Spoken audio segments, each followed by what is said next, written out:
Truth on Sports. I apologize in advance if I am out of line here. Brace yourselves, boys. We're going in. Am I hallucinating here? Just what in the hell do you think you are doing? I can't believe you. I'm not reading. I'm just looking at the pictures. Welcome to the Cold Hard Truth on Sports. Welcome, everybody, to the Cold Hard Truth on Sports. Another week. Real sports talk, real sports take here on the GoLong Media channel on blogtalkradio.com. You can also catch us over on the Spreaker app. That's Spreaker. It's like speaker with a R. It's not a lisp. It's a R. Also over on YouTube channel, you can either search for at the CHT on Sports, or you can search at Matt Long Sports. You should be able to find the show either way over there. And of course, just search for either the show name or at Matt Long Sports on SoundCloud. And you can listen to the show on SoundCloud too. It's supposed to be over on iTunes. I don't really monitor iTunes. Somos is also another one where it's supposed to be. So if you go there, check it out, and then let me know, because I haven't checked. But my gear here says it's also going over there as well. So you can rest assured that you have some wonderful content and sports talk over on Somos and iTunes as well. Not really an Apple guy. That's why I don't use iTunes. I'm a Android guy. I got the Note 8. Love it. Anyways, big week. It's funny because I had somebody who was messing with me the other day. I was like, is every week a big week? And yes, every week is a big week. I'm a firm believer. If you wake up, it's a good day. So, it's a good week. There's a lot going on, a lot of moves going on with rosters in the NFL. One particularly that evidently I'm the only one that gives two rips about. So we'll see. We'll sit back. And I'll tell you a little bit about one particular move that I don't think is a good move for the team in the long run. And even if they win a couple games in the short run, I think it ended up hurting the team in a way that they wouldn't expect. So Kevin will be on to join me in a little while. We'll get into his college football picks of this week. You can always find his picks over on his blog at crestsports.blogspot.com. And he's on the commentary site is working its way into existence. So all these things take time. Okay.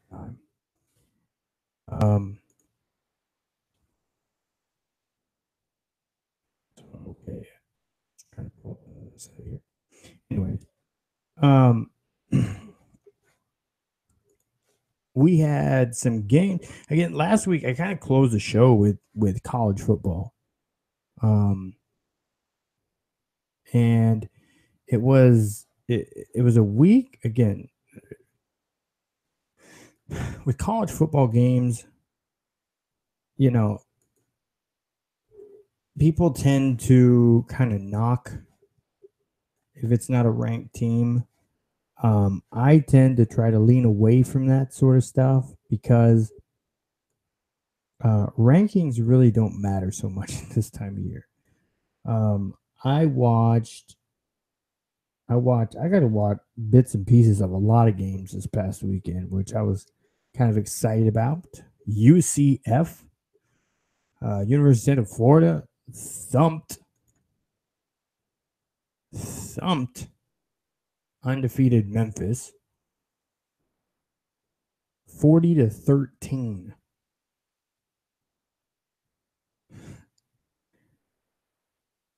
And then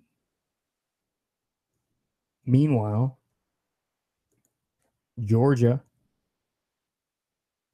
turns around and puts another thumping on a team. On Tennessee, 41-0. And that particular game there, I got some text messages and said, well, at this point, it's not really if, it's when Butch Jones is going to be done in Tennessee.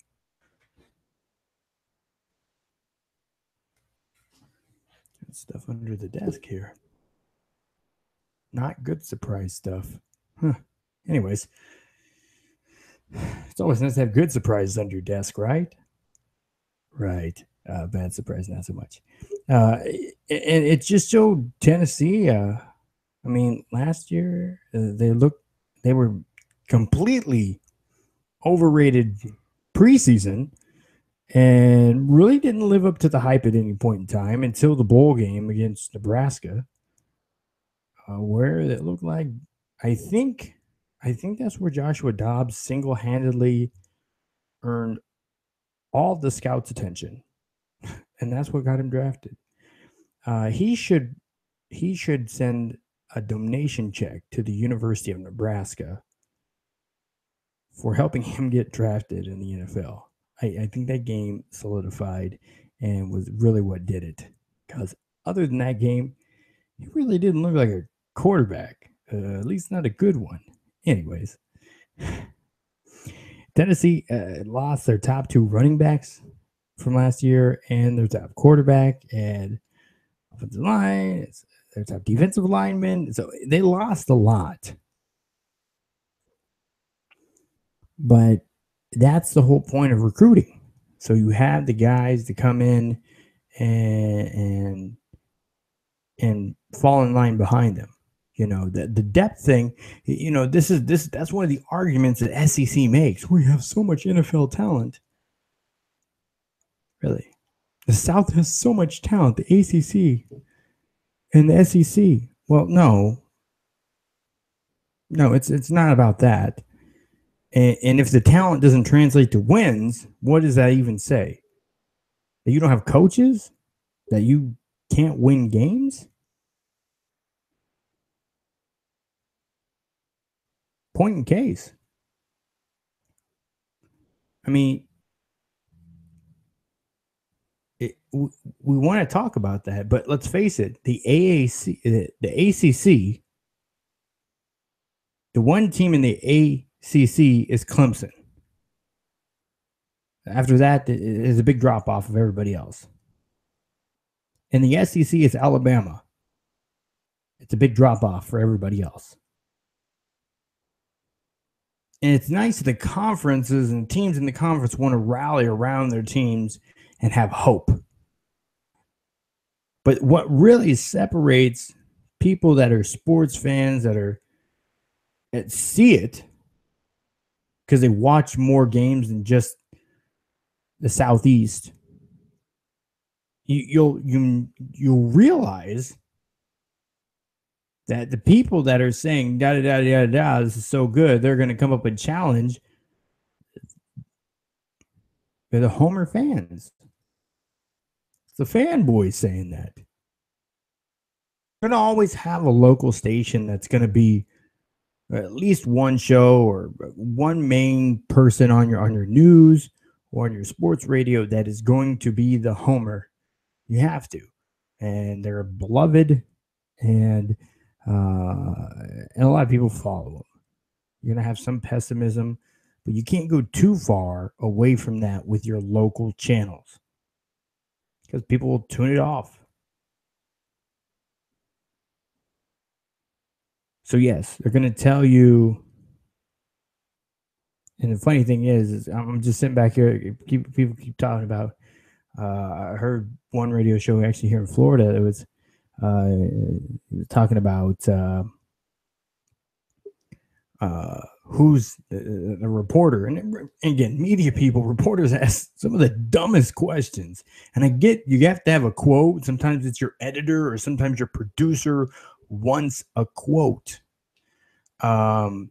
Unfortunately, there leads to very dumb questions. And I found out that it is in an abundance when I covered the national championship game last year in Tampa. And I'm talking about people that are seasoned veteran reporters, journalists, media people asking some dumbass questions. I'm not going to name names. But yeah, I was like, really? You get the offensive coordinator for Clemson ahead of the biggest game of his career, maybe in their school's history, that they have a chance to win, and this is where you ask them. I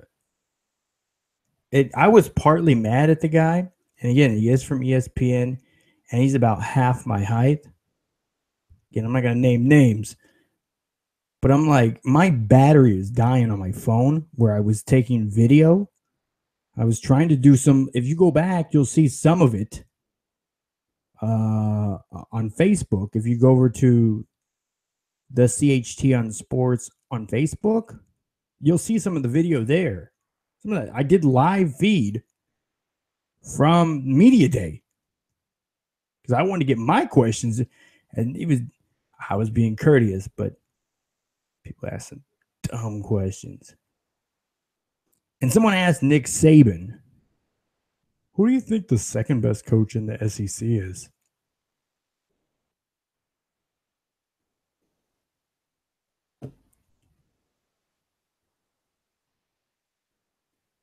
Why? Is that sounds like a question, like you're going to ask somebody, to avid professional, one of the top person at his job in the whole sport. Who do you think second best in your conference? Like, was that an argument you had with your buddies at the bar over beer? Oh, you know what? I'll see Nick Saban next week. I'll ask him. We'll see what he says. Get out of here with that. That's what I say. Are you being serious right now? You being serious right now? Is that a real question? Who's the second best coach in the SEC? In your opinion, Nick Saban? Coach, who gives a rip? That's who. I don't care. I don't know. I don't go ranking and grading coaches. It's the dumbest, not the dumbest, but in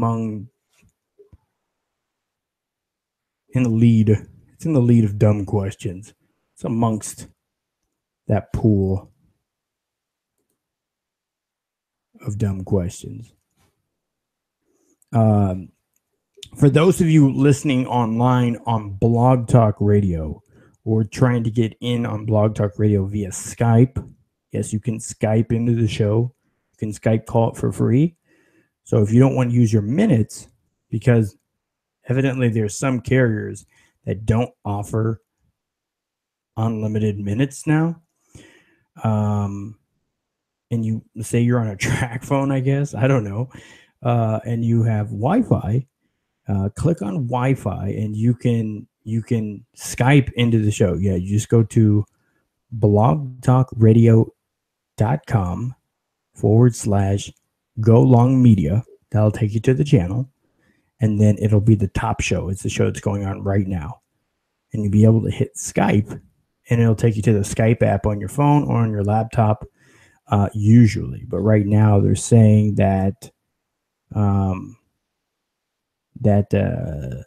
the wait to connect could be up to 30 seconds. So if some of you are listening on your computer waiting for Skype to connect, I just want to give you the update from Blog Talk Radio. If you don't want to use the internet and your data and you have your Wi-Fi on, you can also go over to the Spreaker app, download the Spreaker app for free, and listen to the show on the Spreaker app for free. Or wait till midnight and listen to it on SoundCloud for free. Or you can go over to Google Hangouts right now. Just type in, the Cold Hard Truth on Sports radio show. It'll come up, and it should be at the CHT on Sports on YouTube or Hangout. It's the handle, and you should be able to listen or watch the show for free over there. We're all about free access. Tonight, we are planning on going and doing the overtime segment on Facebook Live. We don't want to give the show free everywhere. Plus, Facebook Live, we're trying to keep that down to 30 minutes or an hour, rather. Under an hour. Sometimes we do an hour. Sometimes we go shorter. It just depends.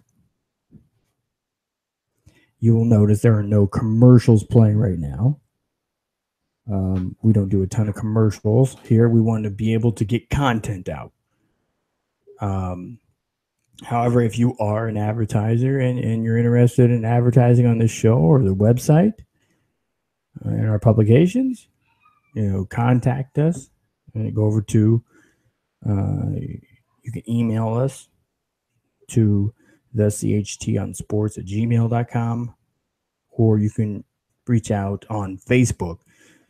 Do not go to Instagram or Twitter and try to message the show or me, because you're not going to get through. It's just, there's too many people always messaging there with the auto replies and people asking questions for, I don't know, I don't really read it all. I try to go through and sometimes look at some of the things and some of the messages, but I can't get to all of them. So that's a bad way to try to reach out to us. You can tweet at the show if you want to tweet. I got Twitter up here during the show. You can tweet at the CHT on Sports, or tweet at me directly at Matt Long Sports. And I should see it here during the show. The VIP text message line is also open. If you want to text in, for those of you that have the VIP text message line. So lots of ways to listen, watch, contact us live every Tuesday, 8:30 to 11:30. So just getting back to the NFL real quick.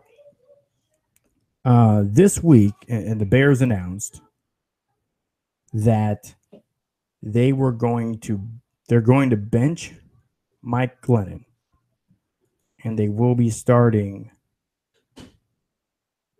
They're going to be starting Mitchell Trubisky at quarterback. Now they're 3-1. Okay, that's not a good start. Now we're looking at again a big loss in Green Bay. They have the Vikings at home here coming up on Monday Night Football. And then they have the Ravens, Panthers, Saints, and then Packers again. So that's their next 5 games. And let's keep in mind, Mitch Trubisky played well in the preseason. I know a lot of people wanted to crown him the starter in preseason. His fan base very excited. Coaching staff liked what they saw out of him. Obviously, he competed for that starting job, but Glennon won. That's because he has more experience in the league, and whether anybody wants to believe it or accept it or not, even being on the bench in Chicago, he's one of the 32 best quarterbacks in the league. I was having a conversation this week. I have a group of us that are very sports-minded people. That we're talking about. We were talking about this, and I brought up that he shouldn't. he should still be starting. He's a starter in the league. Now, we have to also understand this, because you could look at like San Francisco. He'd be starting in San Francisco. He'd be starting in Cleveland. He'd probably be starting. He could potentially be starting in Buffalo. He could be starting. There's a number of places that he could be. I had 7. I'll find the list here in a second. 7 teams that I had listed off that he could be a starter today. 8 if you two. I think it was 8, including Chicago. And then on top of that, basically every team in the league, he would be the top backup. So in a situation where quarterbacks have went down, he would be starting right now. Again, he's the top backup in the league, but he's also one of the top 32 players.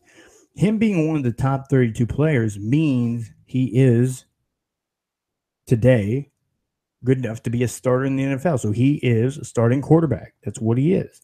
He's not an ideal starting quarterback. He's not your franchise quarterback. He's not the guy that you're ultimately looking for, that a guy that's a big playmaker. He's not going to do a lot with his feet. He's a pocket passer. He can manage the game. And Chicago's system and their coaching staff is not a good fit for him. I thought he should have stayed with Tampa or signed a big backup deal with the Chiefs. I think the Chiefs are a good fit for him because he'll fit within that system well. With Andy Reid, he needs an offensive-minded head coach and a system that is geared to work with quarterbacks.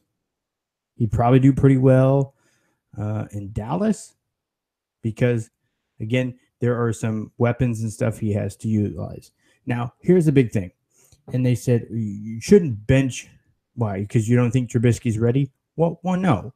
I don't think he's developed enough, and he should be thrown to the wolves right now. Even if he does have some success, his year 2 will probably be at a bigger lull than an up. Because once you get a few games of game tape on the guy, that's when stuff starts to unravel. We've seen that with rookie quarterbacks, a lot of them in the past, even the ones that have played really well. So no, I think it's a bit mature for him to be playing at his stage of development. Okay, again, preseason is preseason. A lot of people say, well, look at Dak Prescott. He did good in the preseason, and he did well. He's struggling this year because they had game tape on him. You have to understand that college and NFL are a lot different. NFL guys are spending a lot of time dissecting these games. They'll probably watch. Okay, so let's say we're into week 5 now. So when the head coach and the coordinators and the staff sit down and look at film, they're looking at every game that season. The whole game for that team. So they can tell you as soon as they end up on their next week's schedule, that whole week they're preparing and watching film from the previous 4 weeks. So this is week 5. So we're going to be in week 5. So they're watching 4 games for the Bucs. It'd be the Patriots. They're watching all 4 of their games. They're definitely watching week 1 where they lost to Kansas City. And they're looking at what they struggled at. Again, Patriots have their losses have came at the beginning of the year, typically, and usually September is their month they struggle more, then they start to gel. But they're going to try to look at see what's their strengths, what's their weaknesses. And clearly, a lot of people have identified some weakness in New England's defense. So they're going to be pointing that out. How can they exploit that? If they don't think that they can do the best job of stopping this offense or creating turnovers, how can they slow it down to push long drives and then get their offense to score quickly and make sure they're scoring touchdowns and holding New England to field goals? So that's what they're looking at. And so they watch every single game. All right, so it changes too. The technology, they have more technology in the NFL. They have a huge advantage of the camera angles in the NFL. And there's a lot more scouts, and people have just been doing things, more experienced. They do things at a higher level.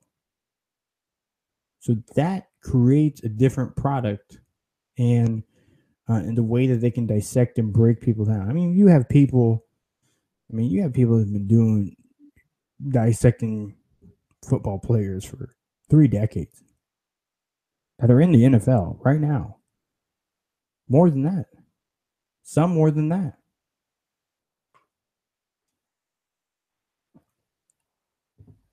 So, it's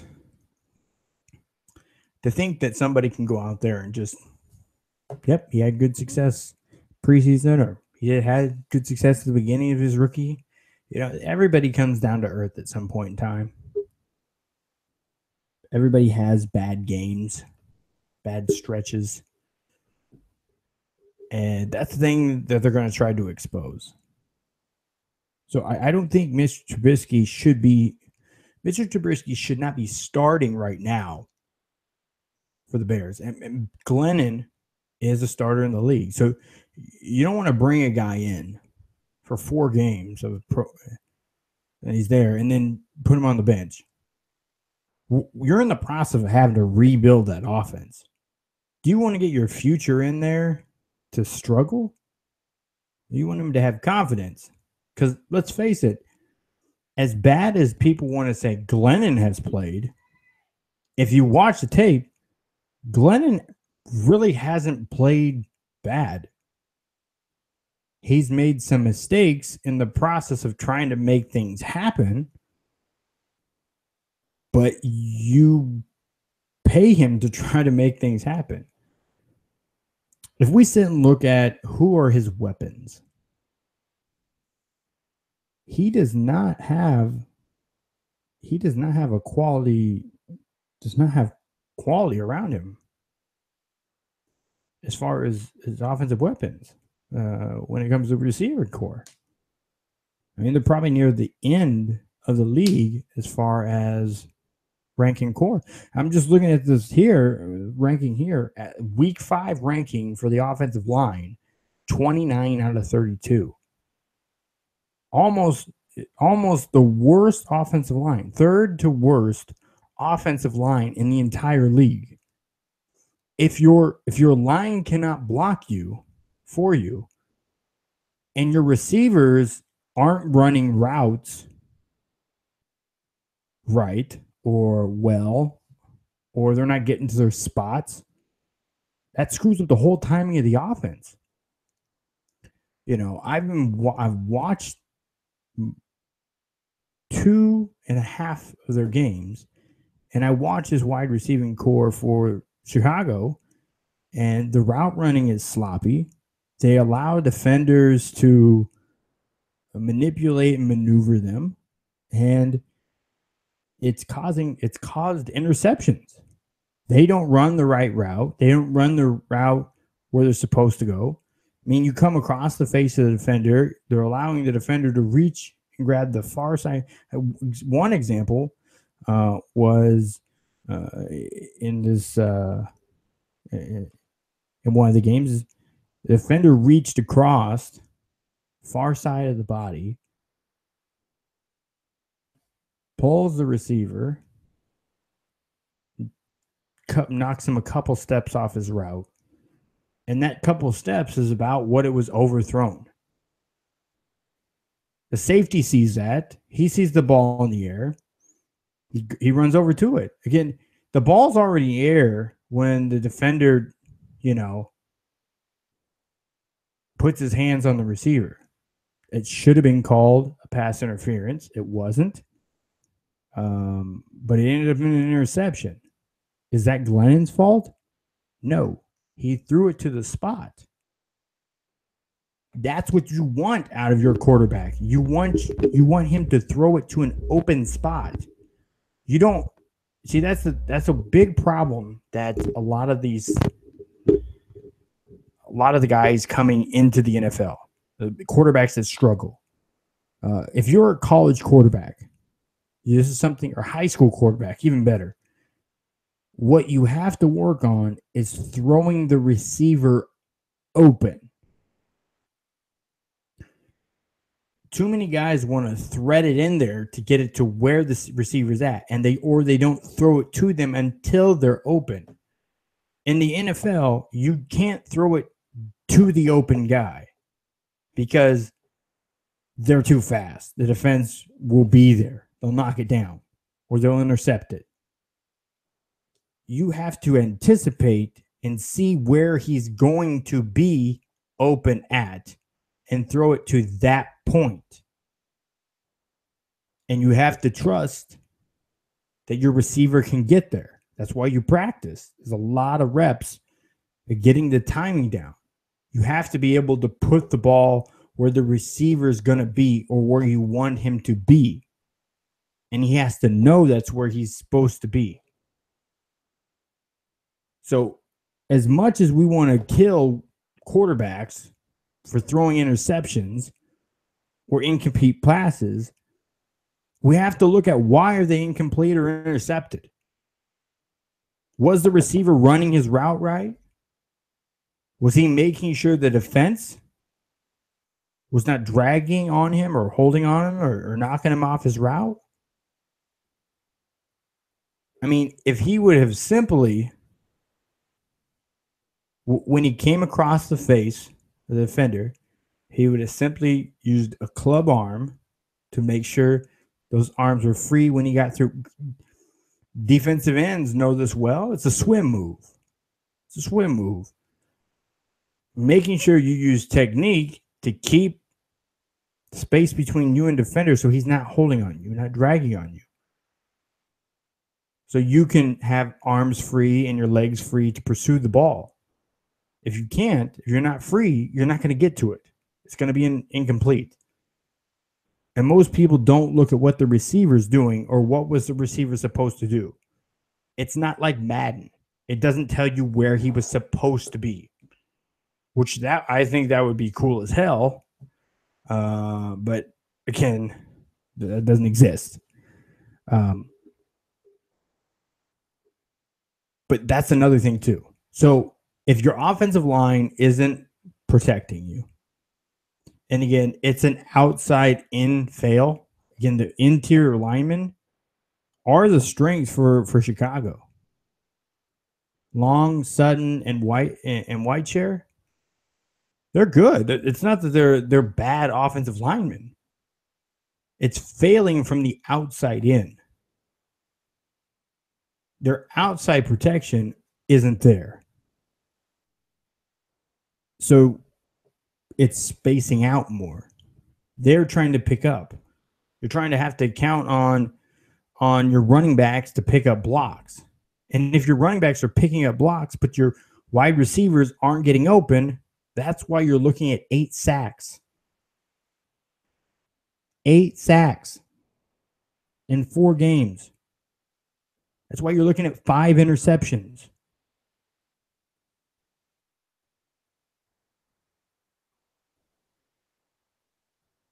Couple fumbles. There's one was a strip sack. That was the last game, a strip sack. Because the outside protection wasn't there, the defensive end came in, hit the ball in the arm, and it went loose. The center bounced the ball off Glennon's knee. That's a fumble on Glennon because it touched him. He snapped it at the wrong time and bounced it off his knee. But that's Glennon's fault.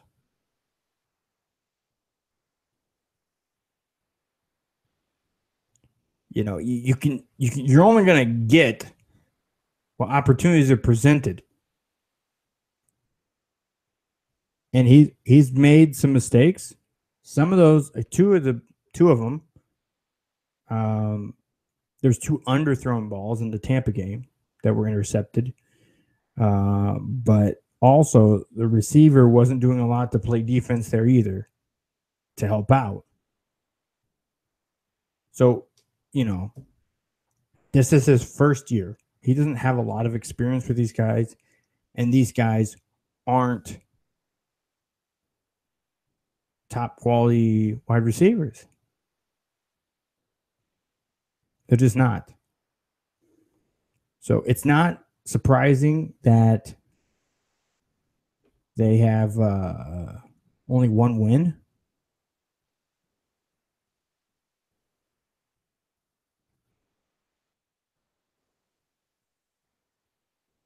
Not surprising that people think that Glennon is terrible.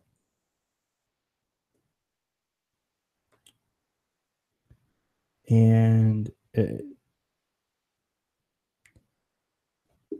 Mike Glennon, as far as yardage,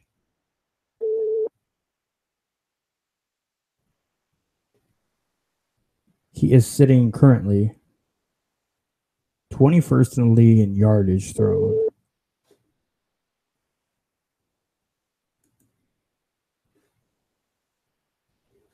He's been sacked 8 times.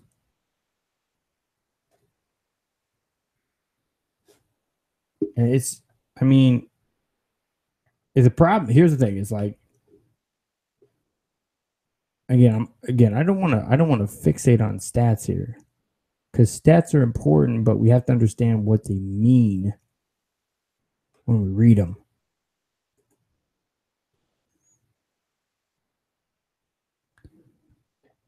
Pull it back up there. There we go.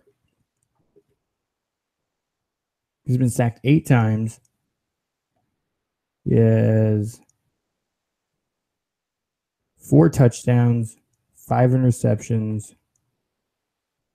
4 plays for 20-plus yards, and he has no plays for over 40 yards. Okay.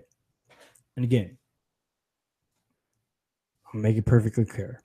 No plays over 40 yards says I don't have time. Only 8 sacks in this situation, that's a good job for him, because he's getting rid of the ball, either throwing it away or completing passes to the running backs. I mean, he's completing 66% of his throws, you know, and he's averaging over 200 yards a game. Over 200 a game on a team that doesn't have a lot of wide receivers. I mean, he's right there with where the rest of the starters in the league are. I mean, as far as yards per game, he is sitting 23rd in yards per game.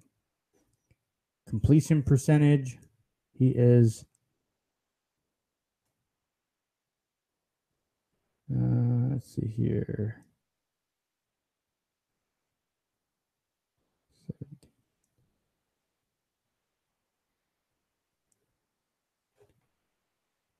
He is 12th.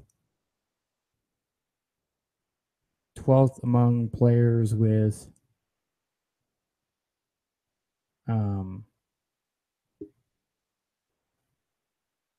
more than 50 completions. So he's in the top half of the league in his completion percentage. He's completing balls.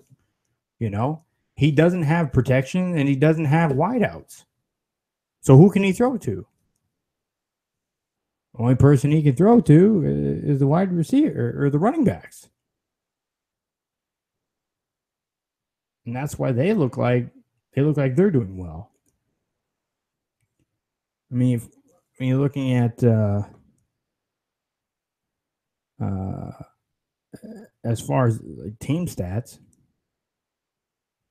for receiving, I mean, their leading receiver at this point is Cohen, the running back. 24 receptions for 150 yards. He's getting 6.3, and he has a touchdown. 24 receptions to the running back.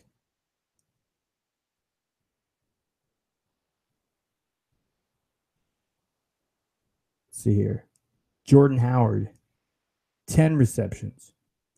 He's tied for fifth most receptions on the team. He's a running back. Kendall Wright has 14. Kendall Wright, the guy that second in receiving, the 154 yards at this point, 14 receptions. 13 receptions to the tight end, Zach Miller, for 143 yards. He's spreading the ball around. He's trying to get it to people. Deontay Thomas, 11 receptions, 123 yards. Josh Bellamy, 10 yards, or 10 receptions for 114 yards. Raise your hand when you hear those guys. His top receiver, Kendall Wright. Let me put it to fantasy owners. How many of you guys draft Kendall Wright in the first round? I wonder, where was 2017 fantasy draft?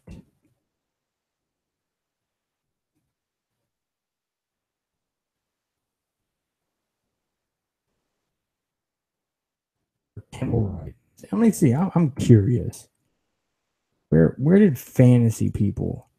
Because these are the fans. These are the people that, average draft position for Kendall Wright. Let me pull this up here. FantasyPros.com. They had his average draft. Where did they average drafting him? Let's see here.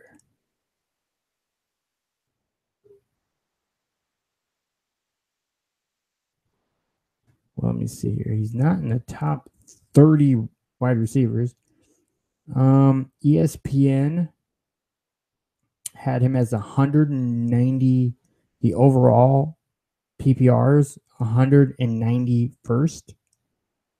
For receivers, he's the 64th. He averaged being the 64th wide receiver picked in fantasy drafts. That's their top actual wide receiver. Their top person with receptions is a running back. A running back who's not even their number one. He was their number 3 coming into the season. So I'm not even going to look where he was drafted because I'm guessing he was off the waiver wire for most people.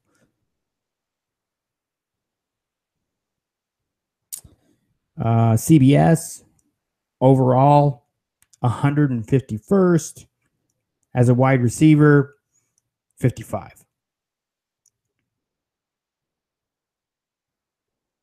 I'm not going to go on from there. Overall, he's 100 and just look at 183, 191, 197, or 179, 151. The thing is, he's not in overall drafting positions for every one of these. He is not better than 151. That was the highest. That's the CBS overall drafting average.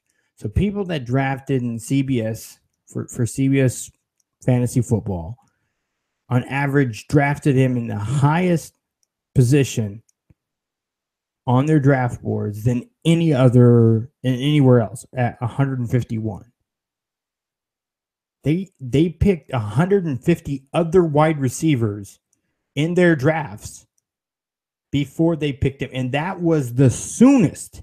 That was the highest ranked average out there. So you fans that are out here saying, "Oh, Mike Glennon, yeah, he's crap." Don't you? If that's what you have around you, if you have the 151st best wide receiver in the National Football League around you, the 151st best player, he was the 55, average 55 wide receiver. If he's the 55th best wide receiver, that means 54 wide receivers were drafted for him. I'm sorry, 150 players in total. So you found 150 guys in the league that you would rather have than Kendall Wright in CBS leagues.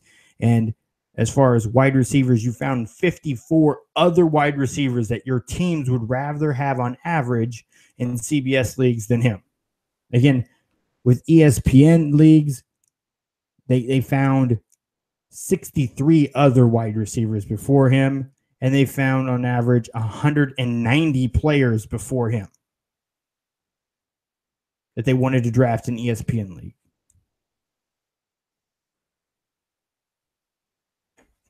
Give that a minute. But you want to crucify the guy because why? Well, let's look. If he has the third to last worst offensive line and he has if he has the 55th or 64th best wide receiver in the league, what does he have? That's saying, that literally says Kendall Wright is the number 3 receiver on most NFL teams. That's literally what that says by those numbers. He would be the number 3 wide receiver. But yet he's the number 1 in Chicago. Glennon is throwing to a WR3 as his number 1. You wonder why he's not getting the ball places? Why isn't he getting more yardage? Why aren't they having more positive plays? Who's he working with? The offensive line, 3rd worst in the NFL. I would say they have the worst wide receiving core in the NFL. Defensive side, they're a bit more talented and they're making things work. But still, if you aren't getting time to throw the ball and you can only throw it to your if your running back, who really for all intents and purposes only played a couple of full games, he's your leading wide receiver with 24 receptions. He has 24 receptions on the season. He wasn't even your number 1 option at running back coming into the season. But he has 24. He's leading the team in receptions and yardage. But, it's probably the quarterback that's the problem. He can't he actually is in the top half of the league in completing the passes he throws. He's been sacked 8 times. Only 8 times. Should think your lucky stars. It's only been 8 times. The 3rd worst line in the league. So they're not protecting him. But he's able to only have been sacked 8 times. Yeah, 5 interceptions. Okay, yeah, that's more than you'd like to see. Carson Palmer has 5 interceptions as well.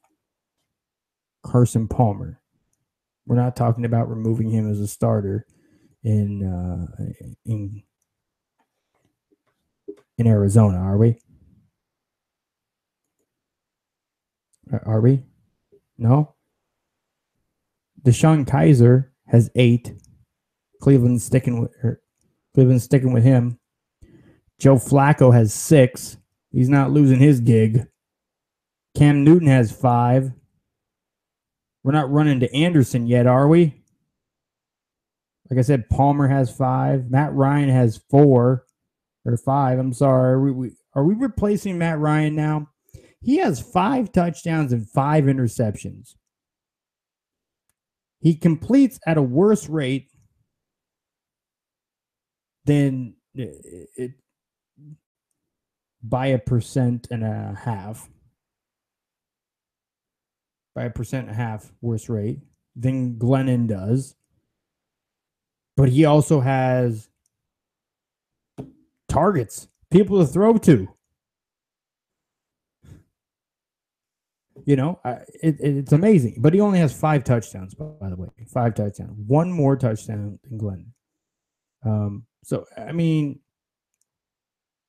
it's amazing. And it's amazing when people look at it. He's ineffective. He is. Mike Glennon's ineffective. And I'll get off this, and we're going to move on to a different topic. But yeah, is he ineffective? He is ineffective. I will give you that. Is he an ideal starter? No, he is not an ideal starter. He's not the guy you think of. I want him to start my football games. But let's face it, there's what? 12 of those guys in the league? Maybe 10, 12? 12 guys probably in the league that you can turn to, maybe 15 that you could turn to and say, I want that guy starting. I would like that. If I could pick guys to start, I would take him to start. Yeah. He's going to be one of your top 32. He's one of the top 32 quarterbacks in the league. By the way, Colin Kaepernick is also one of the top 32 quarterbacks. And he's still a part of the league, even though he's not with the team. As long as he's with the NFL Players Association, and yes, there's a Canadian team that owns his rights and that are trying to figure out if he's going to come play or not. I'm going to go with not, probably, because we have guys going down, and he's a viable option. I think they're just... A lot of teams are looking not to be the first team to fold,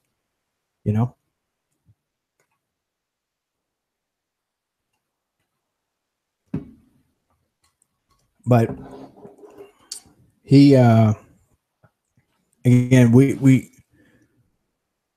can't hang on all the details of everything all the time. But details do matter. Semantics do matter. And why is it that he's ineffective? And again, in business, companies do this. They break it down to find out why is something ineffective. Actually, Asian electronic makers like Sony did a whole thing. It was in the 90s where we had automakers too, like Honda, where they said, okay, they made a push to remove defects and to figure out why stuff didn't work. Just recall it. So they decided to recall things, fix the mistake, fix the problem altogether, and so this way their products would last longer than their American counterparts. That's why you see like retail values on foreign cars like Honda, Toyota, and products like Sony hold up longer. They last longer, and they, on average, seem to have more value in the long term because they made a push in the 90s to want to get it right. They'll take the L and bring the products back, find out why it's wrong. See, this is why with Samsung, people freaked out. Oh, the 7. The battery blew up. Blah, blah, blah. Why did it blow up? I mean, this is the first time we heard of this. And you see mistakes like this. Like if you relate it to quarterbacks, if you look at the quarterbacks that are willing to push the ball downfield, the ones that want to score the ball, they want to push it downfield, those are the guys that are putting themselves in situations to get more interceptions, have more turnovers. Andrew Luck, trying to make things happen. They're innovative. And that's how Samsung is. They're an innovation company. They were the first ones to come out with quick charge, where you can charge a phone in 30 minutes to an hour, all the way, 100%. And then it'll last 8, 10, 12 hours, just depending on, last all day. In NCF, I think is what it is, where you can actually there's an antenna attached to the battery that will allow you to put data from one device to another just by putting them together. And you can port pictures over. First to do that. My phone, this phone here, I can go in the ocean and take pictures of fishes with it. We went swimming with the kids, and I literally did that. I was in the pool taking pictures with the kids in the pool. Didn't phase it. Not one bit. It's underwater. It's not like I dropped it in the water. I'm literally underwater with it, taking a video of them jumping. I go from them jumping into the water, them being under the water, and then the other one jumping and still being under, like, for minutes at a time. However long I wanted it. And it works great.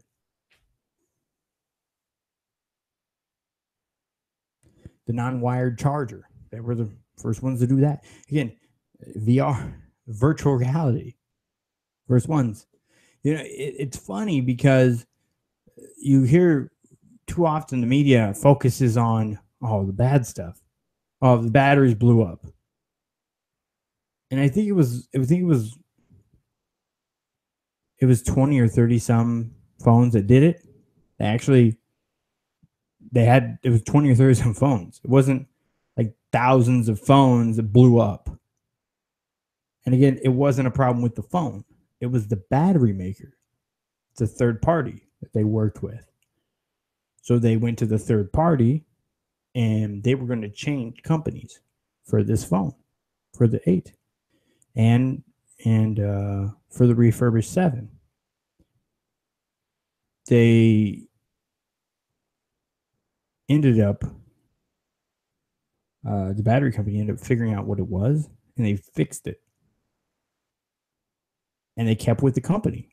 So the same company makes the batteries that's in the 8, that was in the 7. Same company. But because of innovation, they pushed to fix the problems, to get it right. And unfortunately, we're in a situation with the coaching staff that is not an offensive-minded coaching staff. They're not set up to really utilize the talents they have in offense. So they're in a position that, we need to win some games. John Fox's job is on the line. I drafted this quarterback, and he was the first quarterback drafted this past year. He looked good in the offseason. The fans are unruly and calling for it. The ownership probably, maybe they're like, yeah, let's put him in. We only own, we're guaranteed, Glenn's guaranteed $18 million. All right, whatever. Let's go with Trubisky. He doesn't work, we'll go back to Glennon. What's the worst that could happen? They both get injured. So I'm going to move off this part, off this particular topic. But just to say, I guess the moral of the story is we have to, I mean, fans nowadays are more educated than ever before. This is why I really appreciate what Tony Romo does. A lot of what I would do with color commentating is similar to what he does. Well, not at the level he does it, but like that. I mean, he can look at the offense and he could tell you what they're going to run, what plays they're probably going to run. He can tell you, hey, this guy lines up here. They seem to always be running it when he does that. You know, I mean, he can break down the play quickly just by seeing just a few seconds they are lined up. And that's good for today's fan because it's simplifying the complexity of the game. Because fans know a lot more about the game, but they don't know everything about the game. Glennon is just a case in point. It's not about him having 5 interceptions.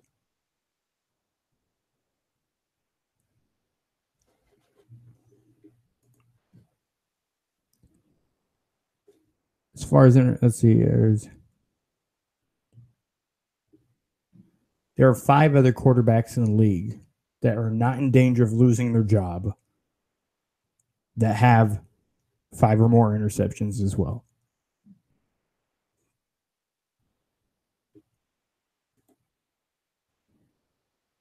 So it's not about the interceptions.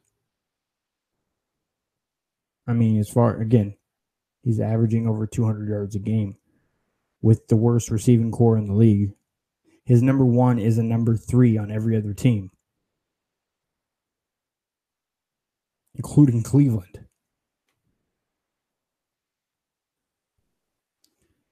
All right. We can all do better. We can all learn more. We can all understand more. Don't try to take it and make it so simple. Oversimplification is too much. Simplifying it so you understand is good. Oversimplifying just creates havoc.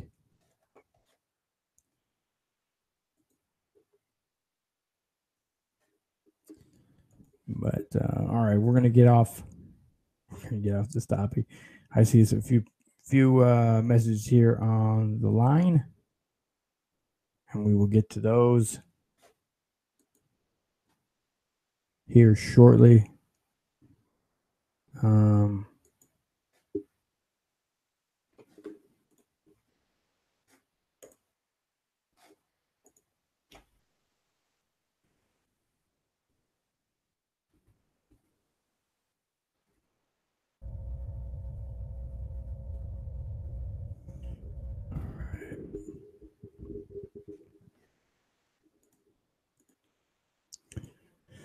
All right, I'm gonna get back over to phone line. Okay. Get into college football. I'm gonna let's bring on my co-host. He's also an author of the P.K. Frazier novels, which you can go over to Amazon and find. Just type in P.K. Frazier and buy them all. It's the best way to do it. My co-host, Kevin Crest. How you doing tonight, Kevin? Sorry, Matthew. A little late getting on tonight. Had some personal stuff, and I tried to call in, but for some reason didn't make it a few minutes ago. But it's all right. Apologize for that. But yeah, college football, that's my thing, right? And that's what I'm talking about. So I got off. I went off on my Mike Glennon rant, so you missed the best part of the show. You know, you ranted that to me earlier today, so I already heard that, but it's a whole lot. I don't think. I think I already heard that. So yeah, we'll see how Trubisky does. I mean, you know, to follow up on that a little bit is, I guess we'll see. Chicago drafted him for the future. The future's now. We'll see how they fare. I tend to agree a little bit with you that I think they gave the hook to Glenn a little bit early, and I've been watching a lot of commentary this week about that. And a lot of the analysts on ESPN and Fox are kind of mixed on this. We'll see. I mean, I'm not sure Chicago has enough skill around Trubisky to make him successful right now. I think it's a mistake. I tend to agree with you. I was looking up. You look at Watson. You look at Deshaun Watson down in Texas. Number one, they have a fantastic defense, and number two, they have some great skill players around him. So yep, that's a whole different scenario down there in Houston. So I guess we'll see. I guess we'll see when they come out in the field Monday night whether or not Trubisky is a real deal. He did play well in the preseason. I'll give him that, and his upside is probably pretty good. But we'll see about that. I mean, I tend to agree with most of what you have to say about the Glennon situation. So we'll see. I mean, we will obviously. The nice thing about this whole thing is you only have a few days to watch it play on the field, and that's what we're all about. Is what happens on the field, absolutely, or the court, or the ice, or whatever. I mean, that's the good part, right? Absolutely. So we'll just have to wait and see. I mean, that's how the old adage goes. But speaking kind of college experience, I want to kind of kick it off with this last week. I know we'll get into the new week here. I know you'll have your picks here in the next few days. And you guys, you lost 3 games, right? Out of what, 20-some games you picked? Yeah. Two of those are the Big Ten games that I put on there. I probably shouldn't have even tried to pick them, but you picked Illinois, didn't you? Games. But I had a pretty good week. Things didn't go totally chalk, but there were some toss-up games. I mean, a lot of people actually had picked Tennessee over Georgia, and now I'll be honest with you, I did not see that going the way that it did. Right? I mean, I didn't see that going Georgia 41-0 over Tennessee, but still like that one. Washington State over USC, picked that one. There was people that thought that maybe Duke had a chance to get Miami. You got to go Miami there. There weren't a lot of close games this week to pick, so the record was going to be pretty good no matter what. But you look at Auburn, Mississippi State. People thought maybe Mississippi State, after the LSU, could make a run there. But as we've all seen now, with LSU's loss to Troy, LSU's not as good. Therefore, Mississippi State's win is diminished. The SEC is down. Let's admit it. I mean, we both live in SEC country, but the SEC is down. Let's just. I mean, and I'm not saying that it's down forever, but for this season, they're a little bit down. Let's face it. Alabama's going to roll through, and probably Georgia will roll through their respective divisions, and they'll meet in the championship game. We'll see what happens. I mean, Georgia has all of a sudden become a monster. I mean, that's a very good football team. Kirby Smart, defensive coordinator under Nick Saban at Alabama. He's building another Alabama over there in Athens, and so that's going to be very exciting to see what happens over there. And so it wasn't a tough week to pick, but yeah, there were a few games that the people had thought might go different ways. I happened to get them both, get most of them in my going my way this week, and we'll see what happens. It gets tougher, and this week's another challenging set of games. But it was Washington State. I've liked them for the last 2 years, as a matter of fact, and we've talked about this before, Matthew. I mean, I know I'm a MAC fan as well, and the Pac-12, for those of us in the East, tend to go unnoticed a little bit. But Washington State, wow, they actually have a defense now, and I'm not talking about a Clemson caliber, Alabama caliber, Virginia Tech caliber defense. But if you're scoring 45 points a game, if your defense is just decent, especially in the Pac-12, you got a real shot, and I think they do. Washington State is second in college football in passing per game at 414 yards per game. He's second to UCLA. Yeah, that kid Falk. Let me tell you, they've got a couple of high-profile quarterbacks in the Pac-12. You've got Josh Rose at UCLA, and you've got the kid at USC. But man, this kid Falk can flat out play some football, and I think he has a chip on his shoulder, going, wait a second, what about me, right? I mean, kind of thing. Yeah. Don't forget about how good I am, right? And I think he's using that to fuel himself. He already has, to this point in the season, where again this is going into week 6 after 5 weeks of football. He has 1,718 yards, 16 touchdowns, and only 2 interceptions.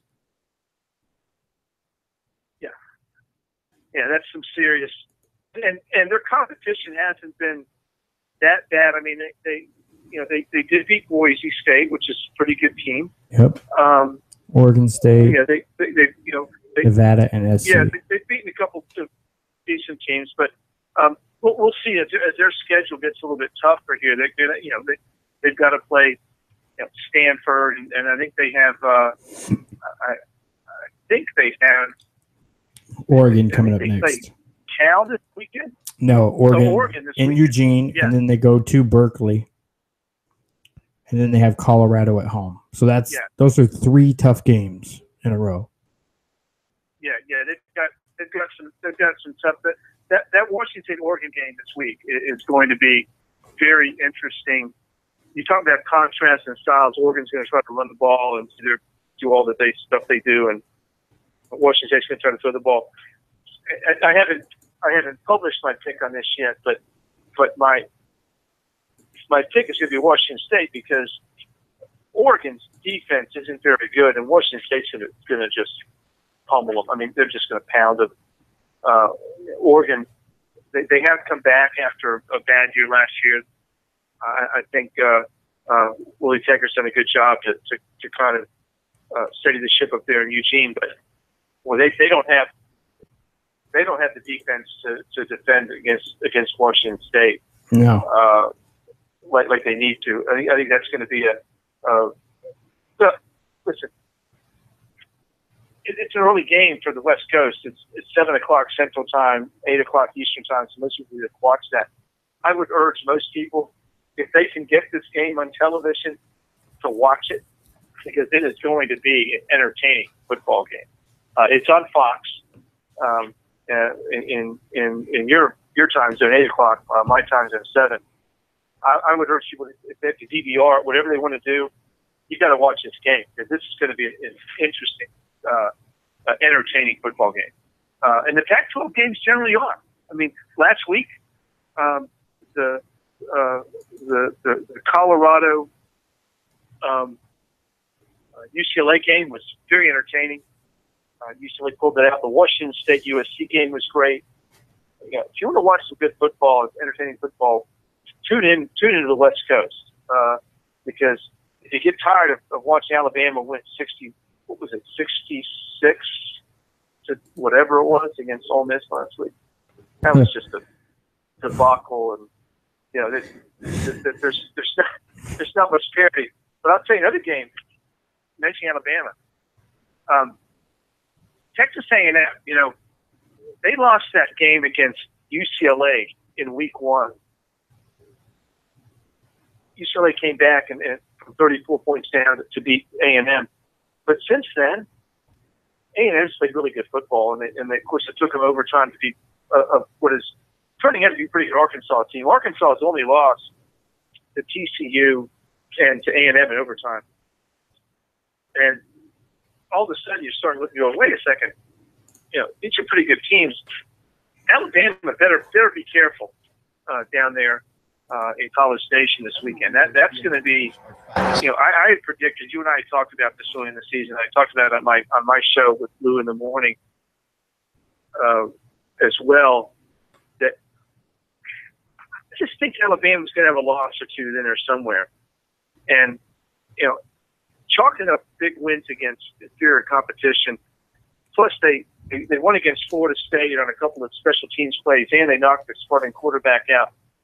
Alabama hasn't had any kind of decent win yet, and A&M has been tested. And so let's see this weekend. I haven't published my pick yet. We'll see if I go on that one. But, wow, that one's going to be one to watch right there. And, again, they beat South Carolina in a close game last week. But, again, the South Carolina team is showing some improvement as well. They did beat the North Carolina State team. Nope. They beat Missouri actually by 2 touchdowns. They came in and beat Kentucky. Again, a lot of people don't think it's a big thing to beat Kentucky, but Kentucky seems to be more on the upswing than the downswing these days. And then La Tech. Again, La Tech, the last few years has been one of those teams in the Sun Belt that has been kicking and fighting and biting and scratching and beating quality teams or playing them close. So they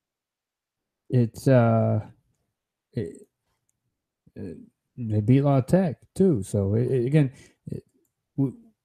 I know we usually talk about one thing that I know both of us kind of have in common when we look at games and look at situations. We're looking at like the bigger, but we're looking at more from the point of view than just the rather average point of view. Because, well, why is it that way? Okay, is La Tech challenging for a title? No, they're not. But they're among the top of their conference. They have been in bowl games like the last 5 years. So that says that they're good enough to make it to a bowl game, and they've won a couple bowl games too. So it's not that they are a Power 5 team, but it's not that they're not good competition. They are good they're quality competition to play out of conference. It's going to be a win, most likely, but again, they won by a point. So obviously they played them tough. So there's something to that. People want to discount those sort of things. Ask LSU about playing a Sun Belt team and how that works out for you, because they lost to Troy this week. I was at the game Saturday between Arkansas and New Mexico State, who's also a Sun Belt. And let me tell you something. New Mexico State didn't have the depth that Arkansas has, obviously. But I'll tell you, they had a quarterback and 2 wide receivers that were just ridiculously talented, and a running back that could run. I mean, this is a team. New Mexico State came into this game last weekend averaging 480 yards total offense a game. Arkansas came in averaging somewhere in the area of 350. Okay, this is a New Mexico State team that was dangerous. Arkansas did a very good job of containing them. They had a couple of big plays. They looked a couple of big plays against the Aggies. By the way, Arkansas played the Aggies 2 weeks in a row. I'm not sure many teams are going to make that claim this season, but the Razorbacks did a very nice job of containing a very explosive football team. And I was, by the way, on the 8th row at the 35-yard line, so I had a really good view of what's going on down the field. And Arkansas did a nice job. And so these group of 5 teams, the Sun Belt, Conference USA, ACC, Mountain West, and MAC, there are some good teams in there. I mean, there are teams that can be dangerous and can pull them upset. We've seen that happen over the last several years. You talk about parity among the Power 5, but there's also parity across the board. You have some very good football teams. Last year, of course, it was Western Michigan, right? Going 13-0. Yep. And then they go into USC they go into USC week 1 and take the Trojans down to the wire in that game. And so, as far as I'm concerned, I would much rather see the Power 5 teams play Group of 5 teams as opposed to scheduling these FCS games. I mean, they don't make any sense to me. They should split the divisions, forget all that, because there's very good competition within Division 1 that you don't have to go out and play FCS games. I mean, obviously LSU might think twice before inviting Troy into their stadium again, but that happens. I mean, you got to play. And so I think it's great for college football. I think it's great when Troy knocks off an LSU. I think it's great when teams from the Sun Belt and the Conference USA and the AAC, the American Athletic Conference, teams like Memphis who beat UCLA this year, right? There's a number of those. I think it's great. I love it. I just love seeing They that. went into Orlando it doesn't do much undefeated for my pick. and got whooped by Central Florida. Yeah. Whooped. And I think we now have. I think there are.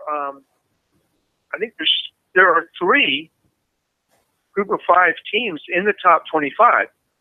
South Florida, San Diego State, and Central Florida, if I'm not mistaken, are the 3 teams in the top 25 right now, and they are good football teams. I mean, South Florida has gotten over early in the season. Their defense was atrocious. They weren't very good, but they've kind of come on. You're right there in Tampa. You're very familiar with South Florida, I'm sure.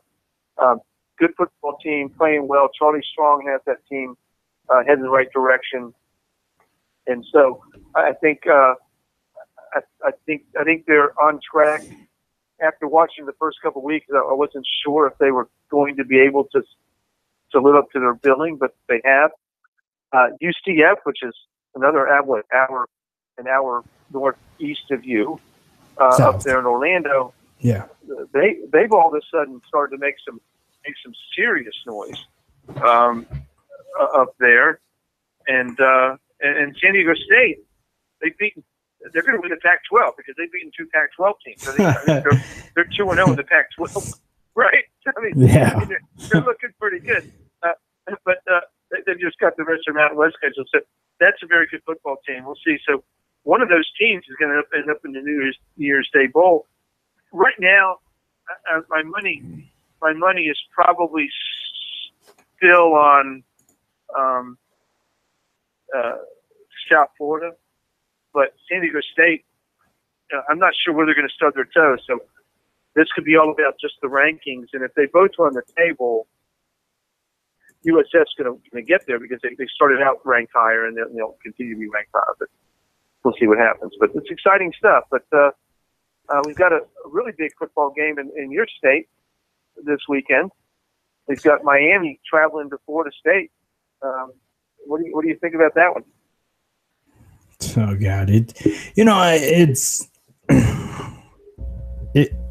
interesting. I find it very interesting because in Florida State, for the last half decade, they've been in the top 5 in recruiting year in and year out. So people mean to tell me, so the quarterback goes down, who was a freshman last year. He goes down, and now all of a sudden, the whole team falls apart. Like it's not meshing. Part of me says it doesn't make sense that they're this bad. And people want to say, oh, they're bad. Let's write them off. They have, let me just see the latest ranking out was week 4. And Florida State is still, it seems that they're still in the top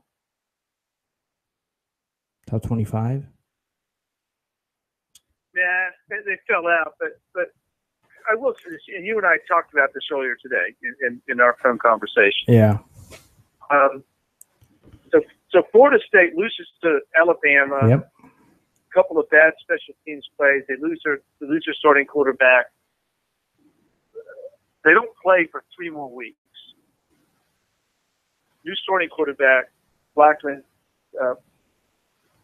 decent player, and they play a really good NC State team, and we'll see what happens this week if NC State plays Louisville. So if NC State beats Louisville, all of a sudden you go, that's not too bad a loss, right? I mean, NC State's a good football team. Yeah. And then they go to Wake Forest, and Wake Forest was 4-0, one of the top defenses in the country statistically, and ended up beating them. I just think that Florida State's they're not as great as they were made out to be early before the season, ranked number 2 or 3, depending on the poll. But we'll see this week. I mean, I haven't made this pick on paper either. I'll do that the next couple of days. But I'm inclined to pick Florida State here. Maybe because I just don't like Miami because I'm a Virginia Tech person and we don't like Miami. It's just that's just for the principle. On principle, we don't like Miami. But Miami hasn't beaten Florida State in 8 years, and so Jimbo Fisher is going to find a way to get this Blackman kid. And the kid showed flashes of brilliance last weekend. And I don't think Miami's defense is as good as Wake Forest defense. And so we'll have to see. And Florida State's defense is not what's been killing them. I mean, they haven't given a lot of points. I mean, it's a good defense. And so, I just think on the side of Florida State. They're at home. And so we'll have to see. But this is a big game for Florida State and for Miami. This is a very big statement game for both teams because Miami's trying to do something they haven't done before. It's hard to believe, Matthew, that Miami and Virginia Tech entered the ACC the same season, 2004. And since that time, Virginia Tech has 2 ACC championships and I believe 4 division championships in the ACC Coastal, which they share with Miami. And Miami has 0-0. And so, Mark Richt shows up in Miami. They're trying to re-energize the program, but the proof's in the pudding. They've got to deliver, and they haven't delivered yet. And so this weekend is a huge game for the Miami program to see if they can deliver against a team they haven't beaten in 7 years.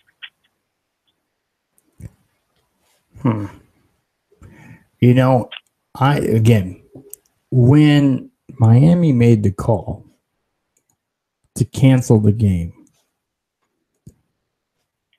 they were looking at a schedule of Arkansas State, which come off of taking Nebraska down to the last play of the game. Realistically could have lost. And then playing Florida State. Probably have to give up some plays. So, in light of the hurricane, obviously, let's not play that game. My issue was they cancel it.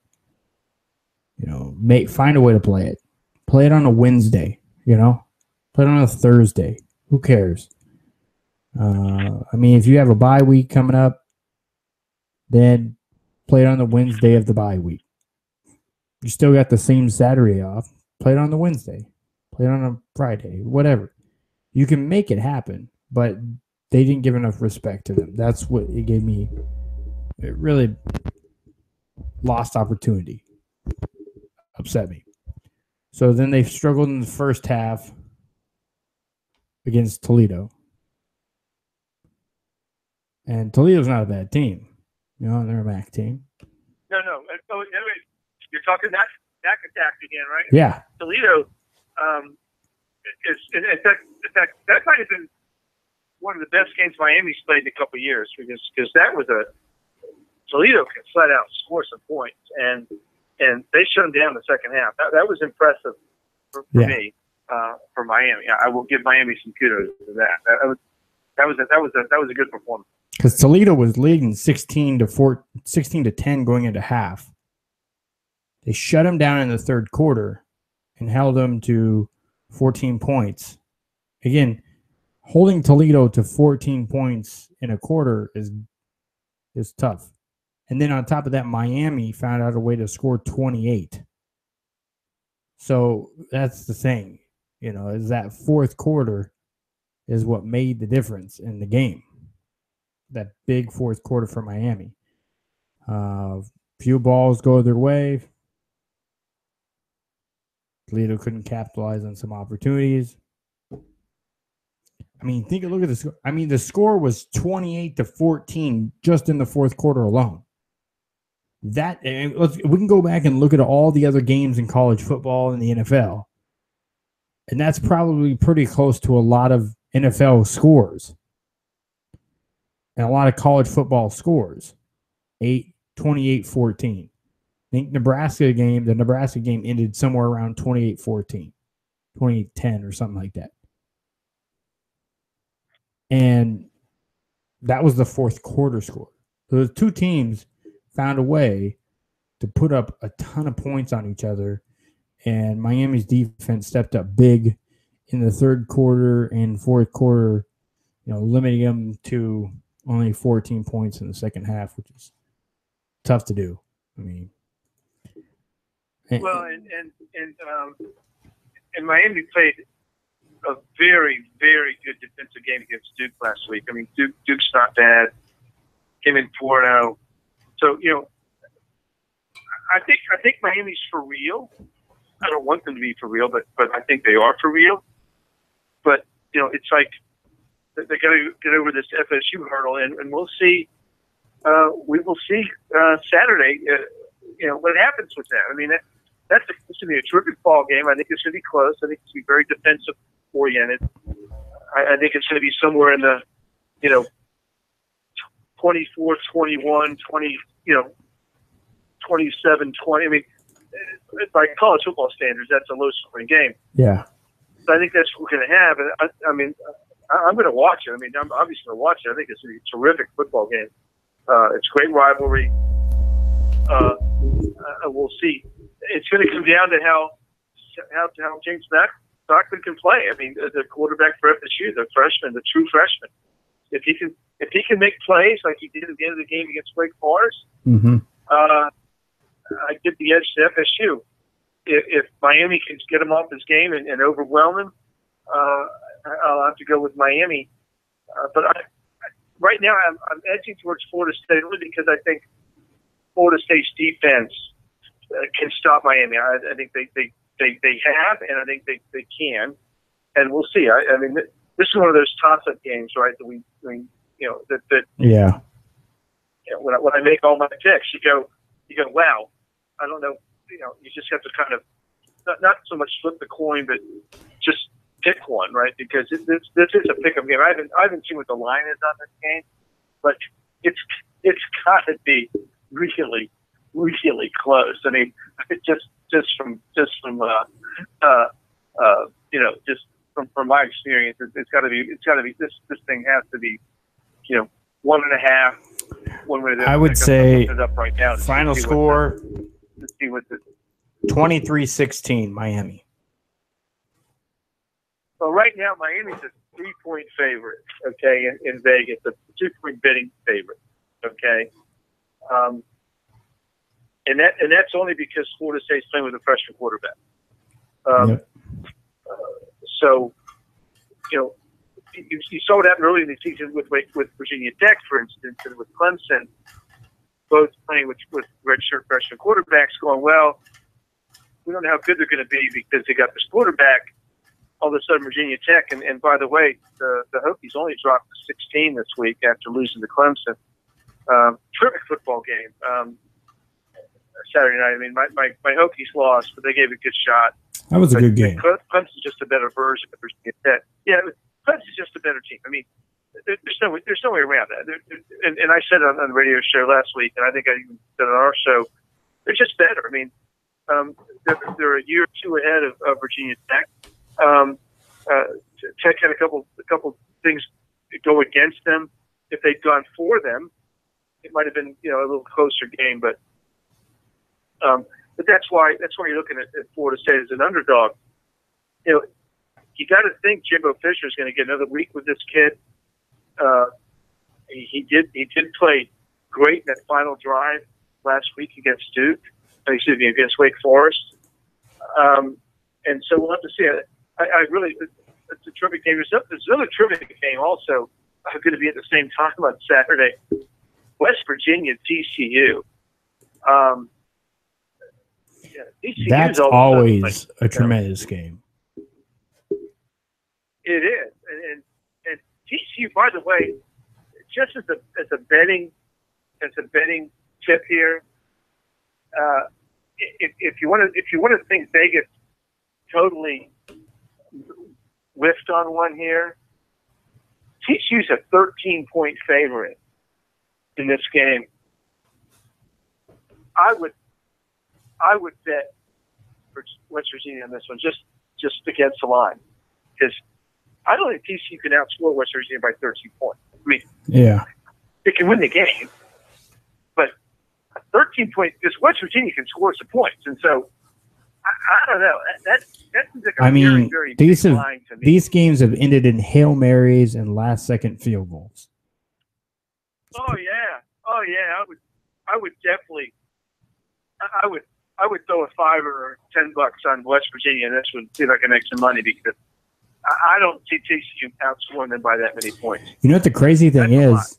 I mean, we were just kind of hit back on like MAC and Mountain West teams and stuff like that, and people in a quality competition. I mean, we're not too far removed from TCU being one of those Mountain West teams.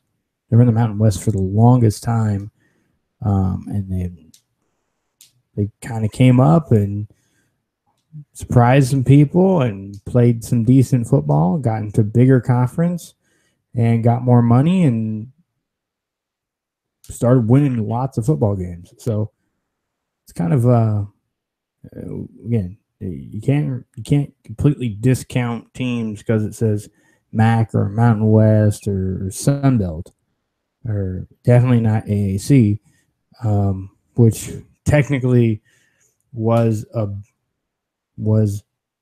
bowl conference team, a bowl conference, but then when it changed from the Big East to the AAC, and then they did away with bowl games, so it didn't matter. But it's well, when you go ahead. When you start looking at the big picture of college football, I mean, I still think we're headed to six super conferences, right? Mm-hmm. You start looking at teams that you're gonna add, because the Big 12 is still vulnerable. That thing's gonna get fractured.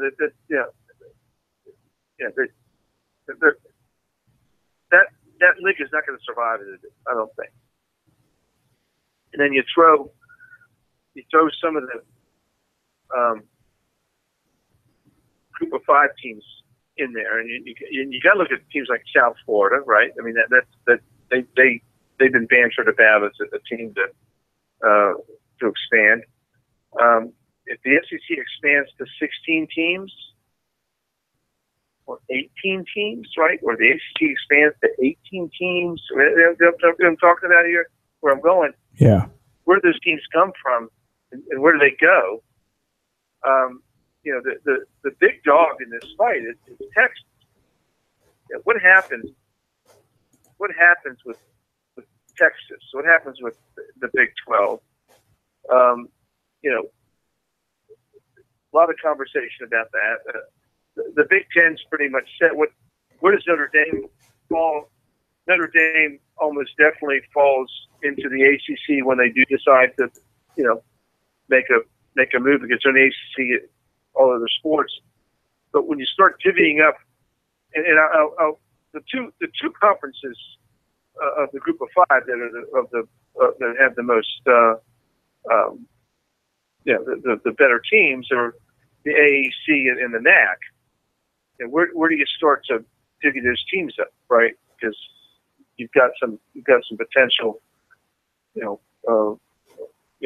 bigger teams, bigger recruiting, bigger budgets, all that. That's something that hasn't been discussed very much in the last year and a half since the Big 12 to that. We're going to stay where we are. We're going to have our conference championship game. But that's a sleeping dog right there. That's got to come up at some point in terms of restructuring college football, and especially when in light of some of the things that happened with the Louisville, but the basketball scandal here with the shoe companies and all that kind of stuff. You know, at some point, the big dogs are going to go. We don't want to be beholden to these regulations that the NCAA has on us. We're going to do our own thing. And so you're gonna see something happen there. I don't know what's going to happen, but I do know it's going to change. And so you start looking at the teams from those other conferences, and I'm going to throw the Big 12 in there because I just don't see the Big 12 as quote unquote Power 5. They're just not playing. They're just not quite there. They're like Power 4.5, whatever you want to call it. And TCU is a team you look at and go, are they going to be in there? Because obviously Oklahoma State, Texas, right? Those teams are all going to make that move into wherever, whatever that looks like. TCU, they might be on the fringe, but this year I was at the TCU Arkansas game, and I got to tell you, that's a really good defense. That is a quality defense. I saw it in person. Those guys fly around. They make plays. I mean, they beat Oklahoma State. I mean, nobody thought Oklahoma State was going to be even slowed down, much less stopped. That is a quality defense. We'll see what happens against West Virginia. Obviously, TCU still has, Kansas State, and they still have Oklahoma to play. We'll see what happens there. That's a team that, if they do run the table, that's a dangerous team in the national championship because they play defense. I mean, that's a team. That's the only team actually in the Big 12 that plays defense in a mean, aggressive manner. I mean, they stop teams. Yeah, it's the Big 12 is. I think. I don't know. I don't think you could be down on it so much. I mean, obviously, Oklahoma State, they've had one trip up. Oklahoma's played well. They went into Ohio State and planted their flag in the middle of the O. TCU has played well. Texas is, again, you're thinking they're going to keep getting better. They've hired two good coaches in a row, and one they really didn't give all their support to, and now that they seem to be giving more support to, they're going to right the ship some more. Well, we'll see.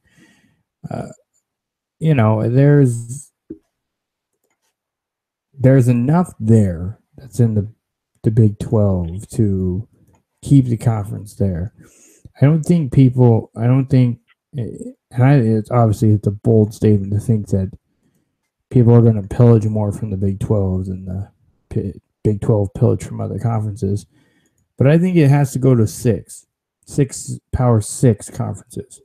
And with UCF, Memphis, USF, and Houston continuing playing good every year, and the AAC, Temple is in between.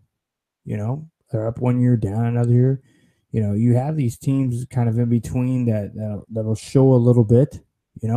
Syracuse will pull off some big wins out of nowhere. You have the makings of everything that you have in the Big 12 in the AAC already.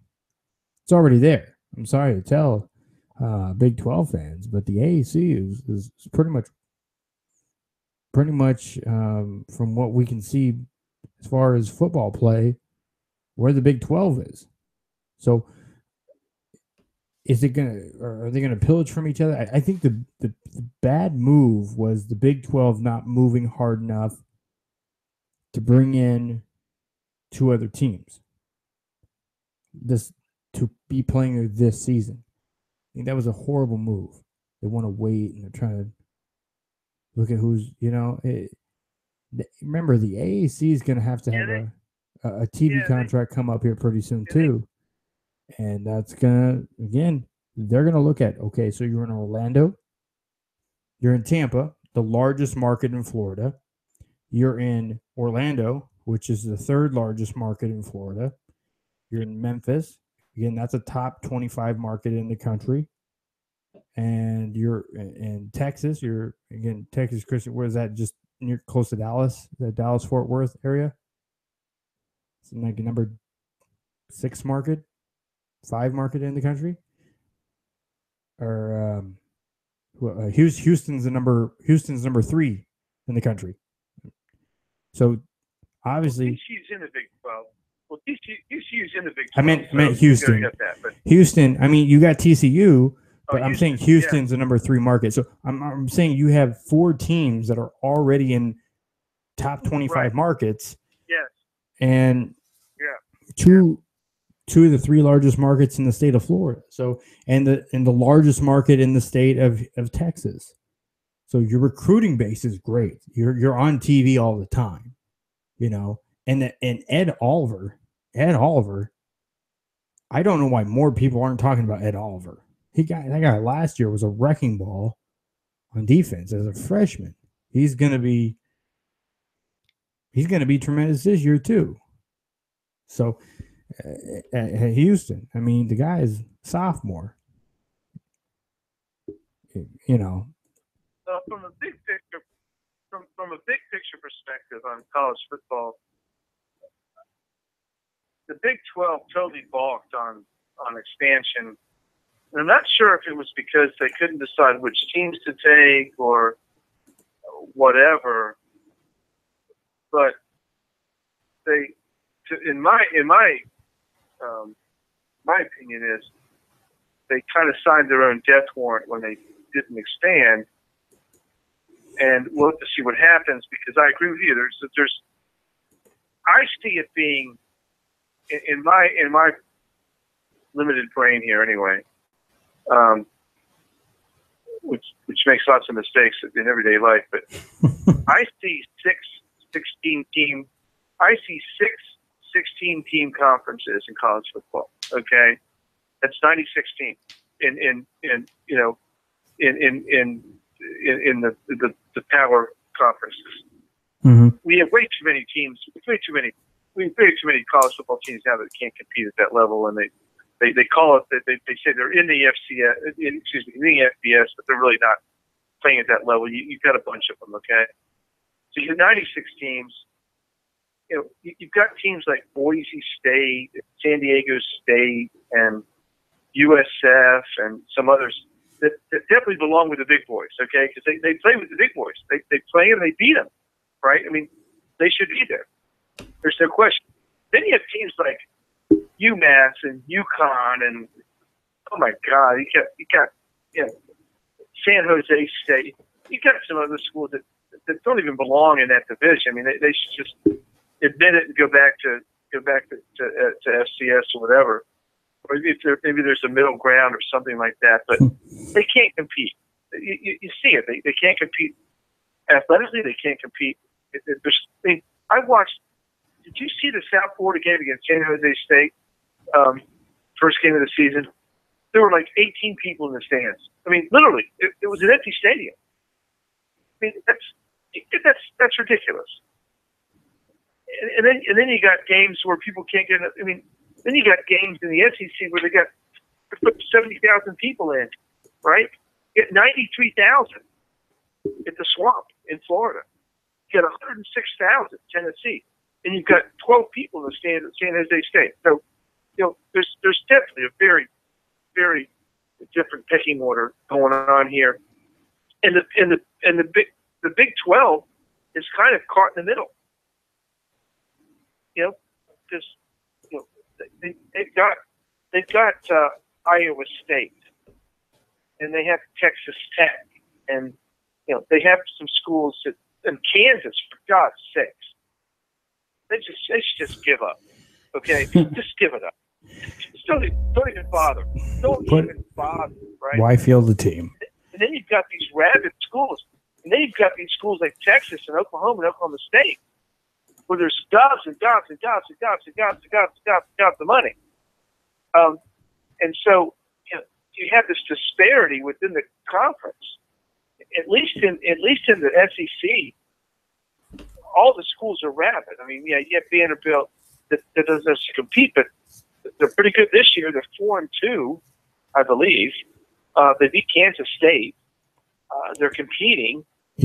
Missouri's a joke this year. Their whole athletic program's a joke right now. But that's by the way, factor. You'll like this. The Kansas Jayhawks are in last place in the MAC conference. They lost to Central Michigan, 45-27. Then they lost to Ohio, 42-30.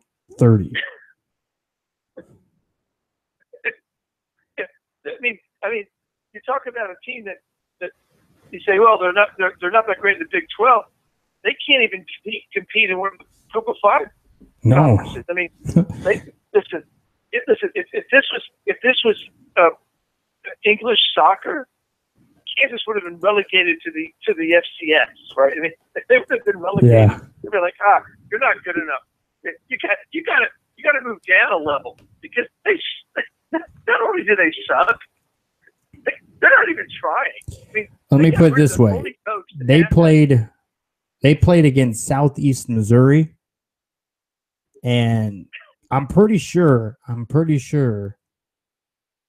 I know we played a tournament at Southeast Missouri when I was in college, and I played at D1 JUCO. And I'm pretty sure, again, it was a 4-year, but they had some schools like that there. I think they just, because it's preseason, trying to warm up. I'm pretty sure we beat them in basketball. I don't know. I could be wrong. Southeast Missouri is a Division II school. Yeah, that makes sense. They're in FCS. They're Division II. So they paid a Division II school to come to Lawrence to lose by only a couple touchdowns. Yeah, I mean that's not far from LSU paying Troy $875,000 to come beat the crap out of me. Right? I mean, It was 17-0. What was the final score of that game? I didn't even see the final score. I kept seeing 17-0. I'm like, wow, they're losing. It was 27-24. LSU actually came back and almost won the game, but they didn't have enough. Oh, come on, people! Don't be so. Leave Ed alone. It was close. Ed Orgeron is trying to rebuild an offense that hasn't existed in 5 years, 6 years. I'm not being critical. I'm just telling people out there. I'm not. I know you. I'm just saying, people. Let's chill out. Let's again, my whole motto, my whole irritation this week has been fans and franchises and programs wanting to pull the gun so quick. Let's pull the trigger, you know. It's a whole.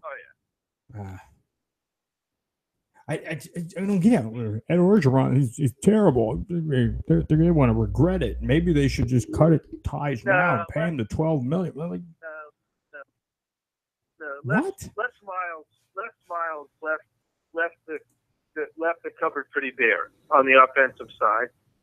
Not only that, but I did hear some talk today. Booger McFarland and Ryan Clark were on Mike and Mike this morning. Both of them are LSU alums. Both played a long time in the NFL.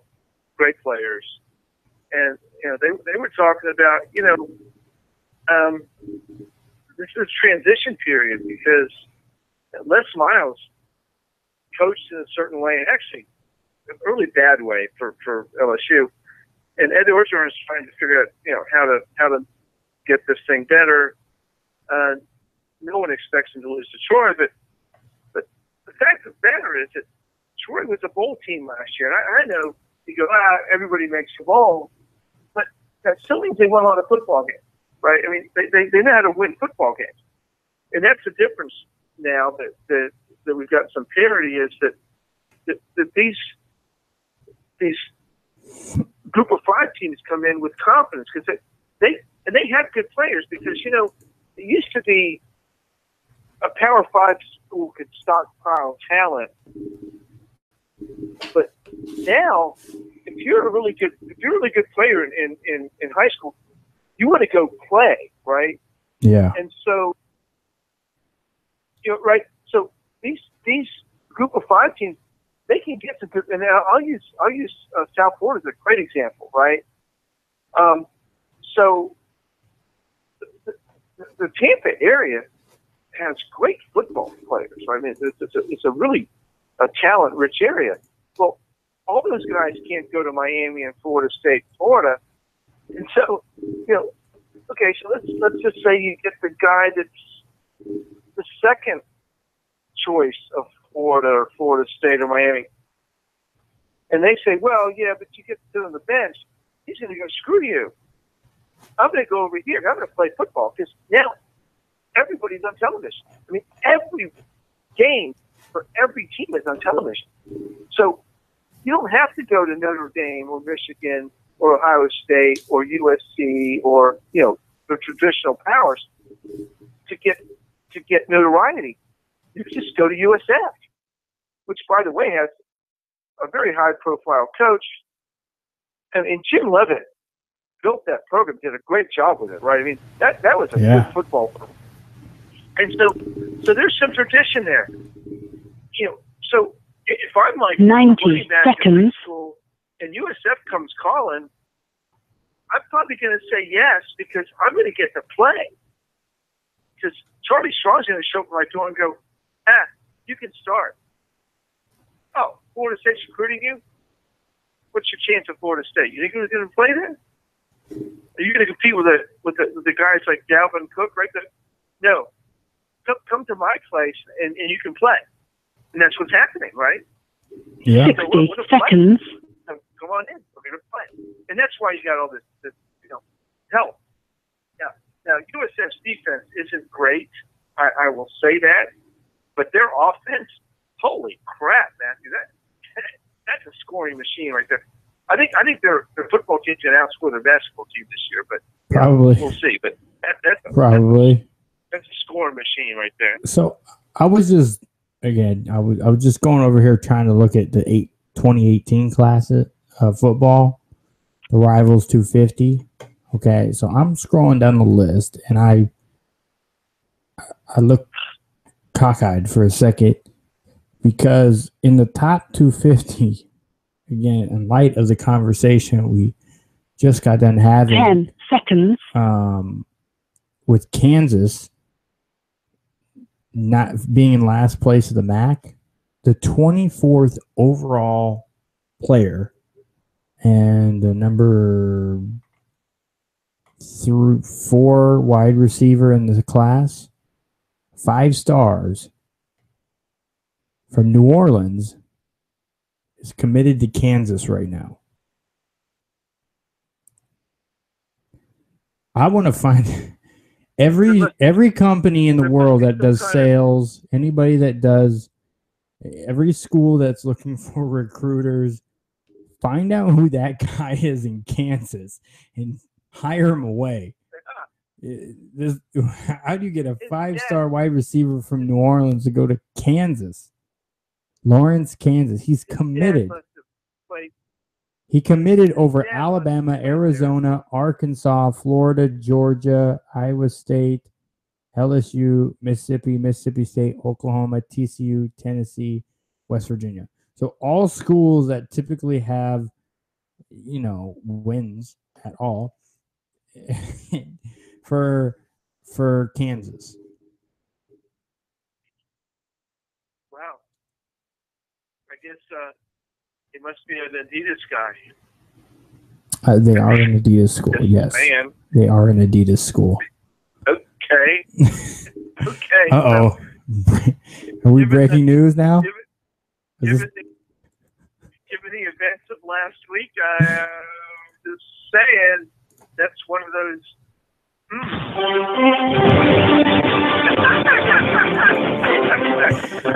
Breaking news here. Right. Not to say the FBI is involved or the NCAA, but Jason is a 5-star commit out of his mind from New Orleans. Voodoo evidently had him commit to Kansas. When you know those schools, it's like, oh my gosh, and it goes to Kansas. Is he going to play basketball too, or something? I don't know. I mean, I'm just thinking that why would you go to Kansas? I mean, that's a good question. I mean, Kansas football is such a train wreck. They fired the only guy that's had any success there. What's this guy? Mancini, whatever that guy was. Mangini? Yeah. Or Mancini. They fired him because he only won he's the only guy that's ever won anything there at all, right? And he went 6-7, and they fired him. He's you raised the bar so high, and they've won one game a year since. It just goes to show you how I'm sorry, I'm going to say this, how stupid people get. They have no idea. I mean, I know that I'm not a big Colin Cowherd fan anymore. I used to like Colin Cowherd, but he's gotten so full of himself since he went to Fox that I can't stand him. But he did make one statement that was very interesting that I thought was correct. Is if you're a college football program, take away your best coach ever and take away your worst coach ever and take the rest of it. That's who you really are. Okay? Yeah. So Kansas, take away Mancini, and that's who you really are. And so when you start to think about your expectations, what you should be, you go, wow, stick with him because he's so much better than anybody we've ever had. And they saw fit to get rid of him, which I thought at the time I went, you got to be kidding me. You guys are crazy. And it turns out to be they were crazy. They got nothing. I mean, they're not even competitive. And they pull a stunner now and then, like every 3 seasons they beat somebody, but I mean, they're so bad. It's not even, it's not even funny. And by the way, I'm going to segue from Kansas to Nebraska a second. I don't think your Huskers or should be left for dead yet. I'm just throwing that out there. Well, Tanner Lee looks like he had figured some stuff out last week. It was against Illinois, but still, looks like there's some progression in the offense, and it looks like it was a good move that again Riley stuck with him. I was happy Riley stuck with him. I thought that was a good move. Show confidence in him. Again, he wasn't playing terribly. They had been struggling all season. The Whiteouts were struggling all season, dropping balls, tons and tons of drop balls, and it's just opportunities that were missed, and they couldn't get things going. And that's like my critique. I wasn't putting it off. I've actually been defending him most of the season. Now, his receiving corps did a much better job, so I'm sure Coach Williams, Coach Dub, got in and around that ass this week, this last week, and that's probably what it was, because I mean he's Coach Williams is one of the top wide receiver coaches in college football. There's a lot of other programs that would be more than happy to have him coaching up wide receivers, and he's at Nebraska, so he probably got on him, and people were completing balls. The tight ends specifically, from week to week, the highest improvement was tight end play. The running backs were great, and I'm happy that Langsdorff has adopted more of the we're going to run to set up the pass instead of trying to force the pass. And I know they've been behind in games, but it's college football. And you have a defense that's actually they've played pretty good. Since that Oregon game, they kind of figured out in the second half of the Oregon game how they were going to play football on the defensive side. And Nebraska really hasn't given up a whole lot of points or yards since that point.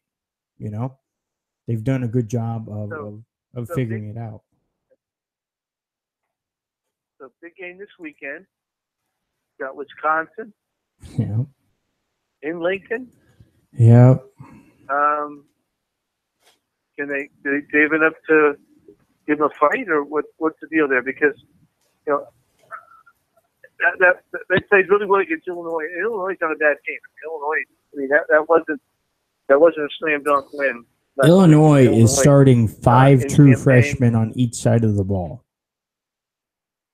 That's Illinois' problem. But they're still yeah. But they played well. They've won a couple games. I mean, that's not a bad team. But to win 28-6, that's a good showing. Against Wisconsin, what does Nebraska have to do to beat Wisconsin? Well, here's what I'm kind of looking at. It's either if you compare who Wisconsin's played so far, if Nebraska is closer to BYU as far as what they can do, they're in trouble. If they're closer to Northwestern, well, yeah, they're in good shape because they can win. It's a winnable. I think Wisconsin is a winnable game for Nebraska. I think they lose. Oh yeah, I think so. But it's a winnable game. And people should be upset if they do lose. Well, you get a couple turnovers, things go your way. No, BYU has no offense, so I don't think it's a fair comparison with BYU because BYU is not does not have much this year. They've lost LSU, didn't score, lost to Utah, didn't score. I mean, they lost to Boise. BYU it's not nearly as good a team as Nebraska, I don't think. And by the way, Nebraska's losses with Illinois, that was one of those, excuse my French, brain farts by Nebraska. I don't think the players prepared as well as they could. They did end up and almost got that game, but that was one of those. We just let that one get. I mean that's they did nothing in the first half of the game, and so nothing. Yeah, nothing. It was horrible, and turnovers, six. Was there a fumble recovery? There was all sorts of bad things happening in the first half of that game. And so I agree with you. I'm looking at Wisconsin beat. Well, Wisconsin played Utah State, which is nobody. They played Fort Atlantic, which is nobody. They still gave it 14 points to Fort Atlantic. BYU, I think that was BYU just got run over in that game a little bit.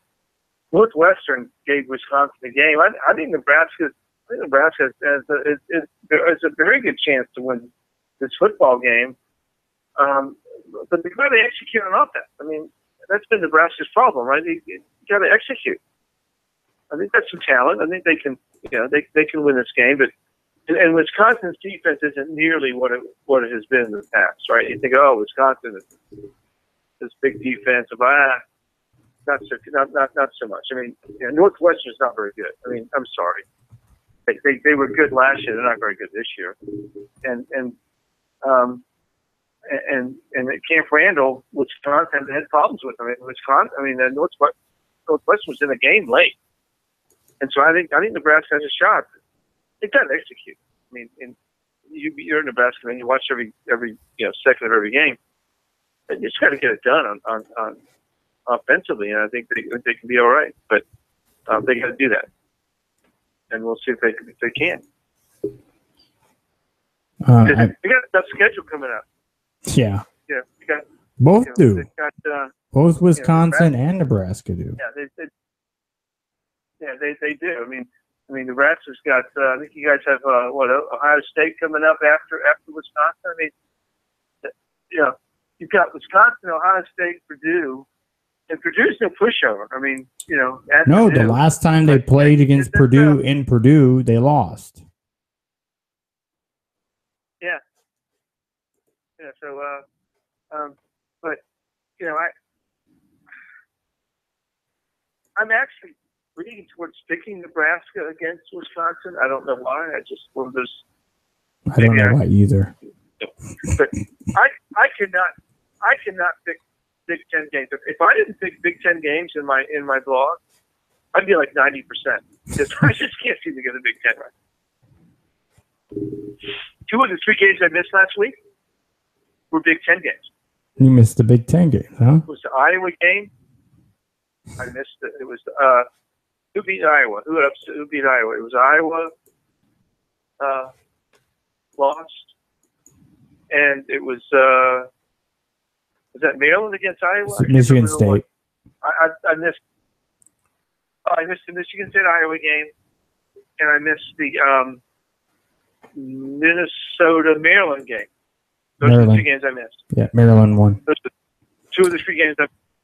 Yeah, and that's Nebraska's schedule right there. Is Wisconsin at home, Ohio State at home, 2 Purdue, Northwestern at home, 2 Minnesota, 2 Penn State, and Iowa at home.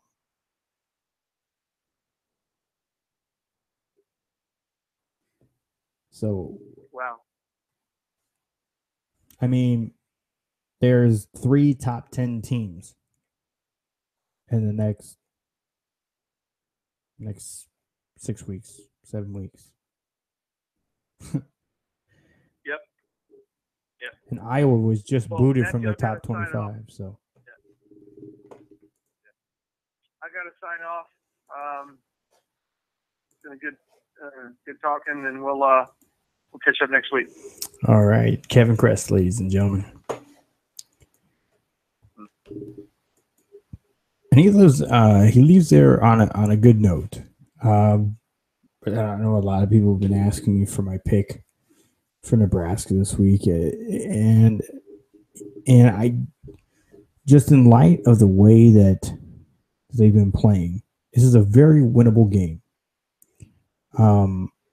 They haven't allowed more than 36 points in any game, and they haven't allowed more than 17 points in the last 3 games.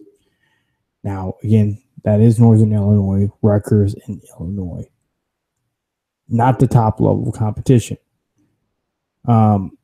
Oregon, who can put up points, and Arkansas State, that has a pro prospect, wide receiver, and quarterback, and they have won that division, Sun Belt, 2 years in a row,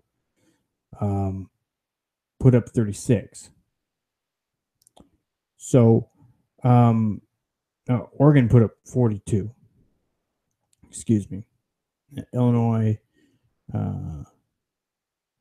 Northern Illinois put up 21.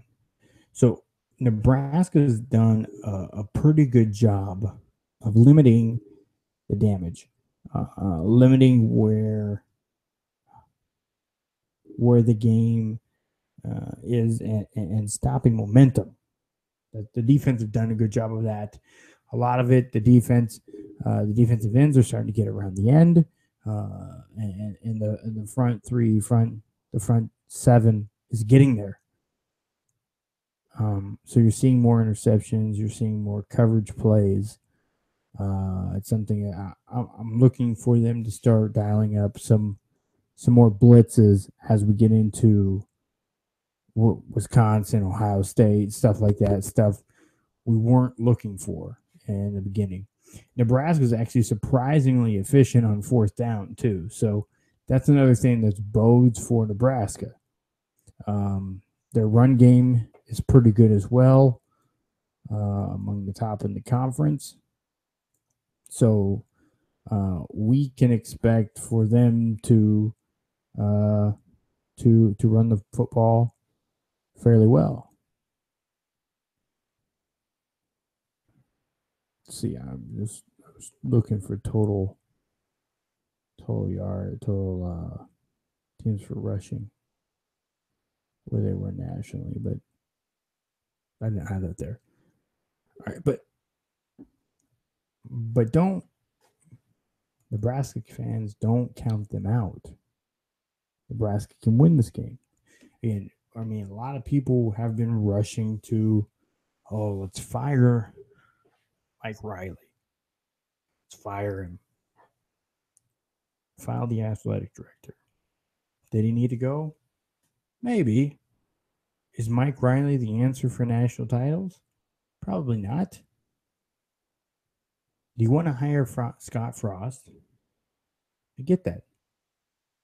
Growing up in Nebraska, seeing the guy that won the last national title for the school become a head coach isn't a bad thing. No, I see.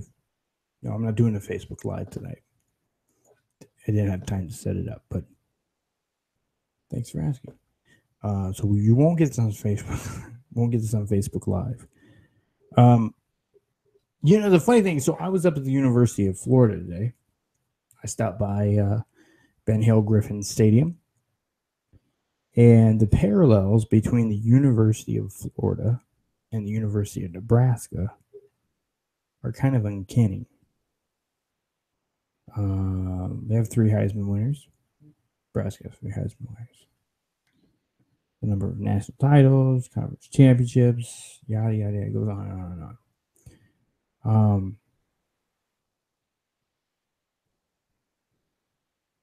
By the way, Nebraska's facilities are way nicer. Way nicer. The stadium's old, but it's taken care of better. And I can see, I mean, the swamp is interesting. I was talking to some of the guys that take care of the field and stuff like that. The University of Nebraska plays on turf. They always have. They don't play in grass. But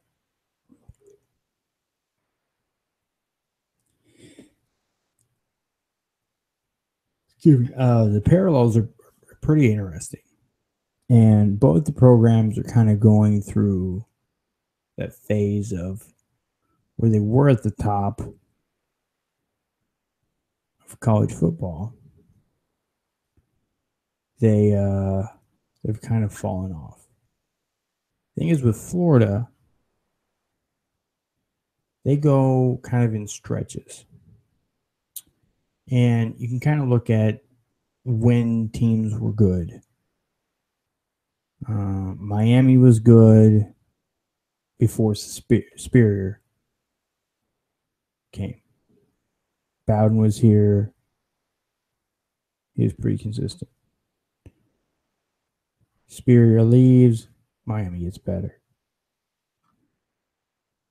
And then they get Urban Meyer. Florida gets better. Miami goes downhill.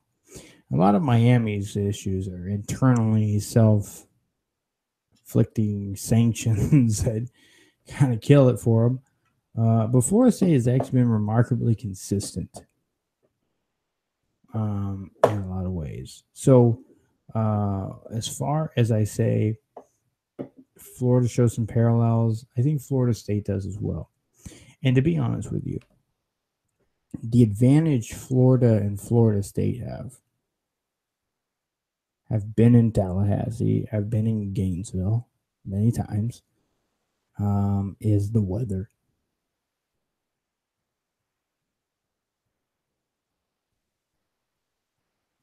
That's about it. Nebraska is stronger in some areas academically than the two, and Florida is stronger in some areas than Nebraska. Miami's stronger in some areas than them too. Academically, it just depends on the school. They don't all specialize in the same kind of things, but it's not. Nebraska isn't far off. I know a lot of people have written Nebraska off, and they don't think a national championship there is possible again. Well, I'm telling you this: if Wisconsin can year in and year out be in the top 10 and in consideration, so can Nebraska. Because Wisconsin doesn't have anything that Nebraska doesn't. Outside Nebraska having actual national championships and Heisman Trophy winners. I mean, Nebraska has a richer history. Wisconsin has been more accomplished on the field and at the highest end. Nebraska had been pretty consistent as far as wins under Bo Pelini. Just seemed to be a few games they couldn't get over the hump. They couldn't really get the offense going to win games. And then the games that the defense couldn't show up on, they really didn't show up on. And that was typically in the 2 conference championship appearances that they've had since they entered the conference 10 years ago now. Almost. And that's not what anybody had in mind. I know a lot of it has been some irrealistic expectations. I think Bone needed to waver more on his coordinators and trying to pay to upgrade. But you have to understand that a lot of guys, when they get their first major head coaching gig, they want to bring their guys and their people up with them. They're not doing a ton to look outside of the program for stuff. They're looking for people they know, not necessarily people that they've seen do well for top coordinators or assistant coaches or something like that. So it's again, there's potential there. Just people, you have to learn patience. If you're firing coaches after three seasons, okay, let's first of all, let's be real. Nebraska, why? Let's be real. Other than the fact that Scott Frost played football at Nebraska, what should really pull him back there? Why? Why come back to Nebraska? Is Nebraska a destination? Is it better than UCF? I mean, he took literally a UCF team that was crap. In his first year there, they literally didn't win football games. In his first year there, he took them to a bowl game. In his second year, they're undefeated in the top 25 going into week 6.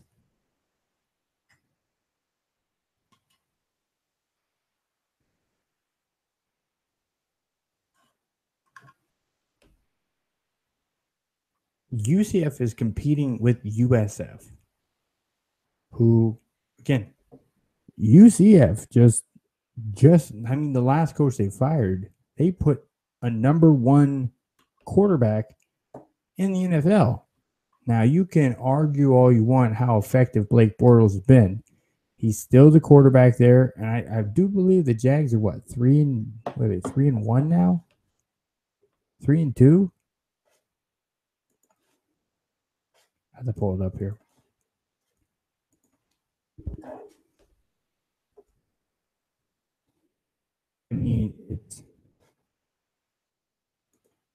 see. The Jags are 2-2. And they're sitting at the top of their conference right now.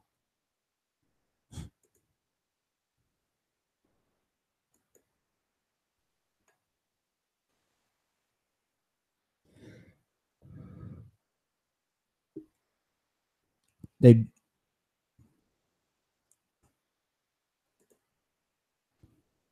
beat the Patriots in week 1. That's the preseason.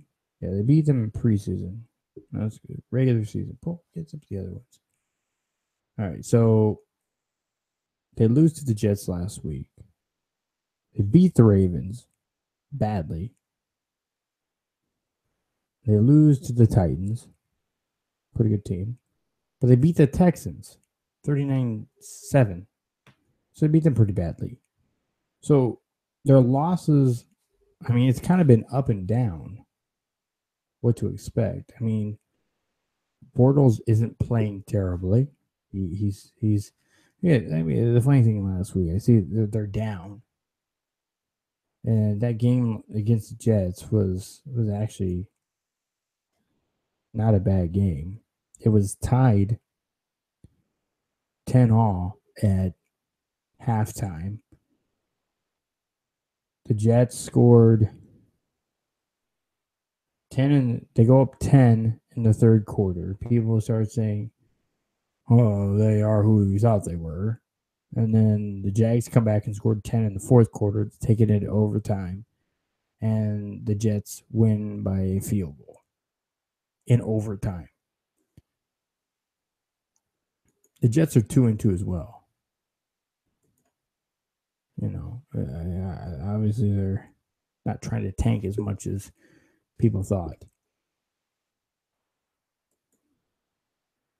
You know, it really is amazing when it comes down to it. I mean, I heard all the here freezes out, he was lying, and people Old Miss is not a destination. They're pulling, how do you steal this guy over here and get him? Hey, we can, like, why? Why would you pull? Why is Ole Miss pulling? And I'm going to ask again, I don't think Nebraska is necessarily a destination. I think they're a wonderful program. And they have probably better facilities than probably 99% of the rest of college football and 100% of the NFL.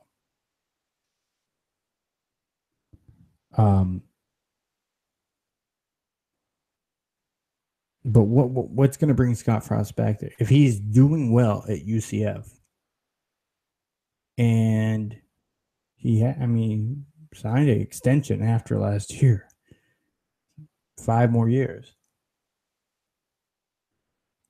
You think he's what, maybe 1.7 a year? Nebraska will pay him more than that, but what makes people think, oh, Frost will go to Nebraska? I mean, this is the same school. The hand-picked successor won 90% of his game. The Tom Osborne hand-picked successor won 90% of his games, and that wasn't good enough for you Nebraska fans. He's not winning titles. Blah, blah, blah.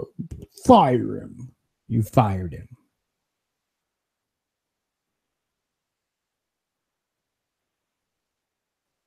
And then what?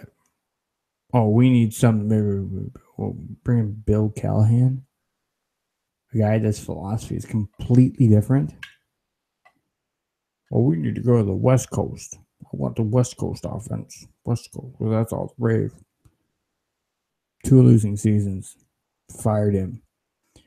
In 2 losing seasons, right? I think it was 6 years. He was 6. Did he get 5 or 6 years? He completely obliterated the culture.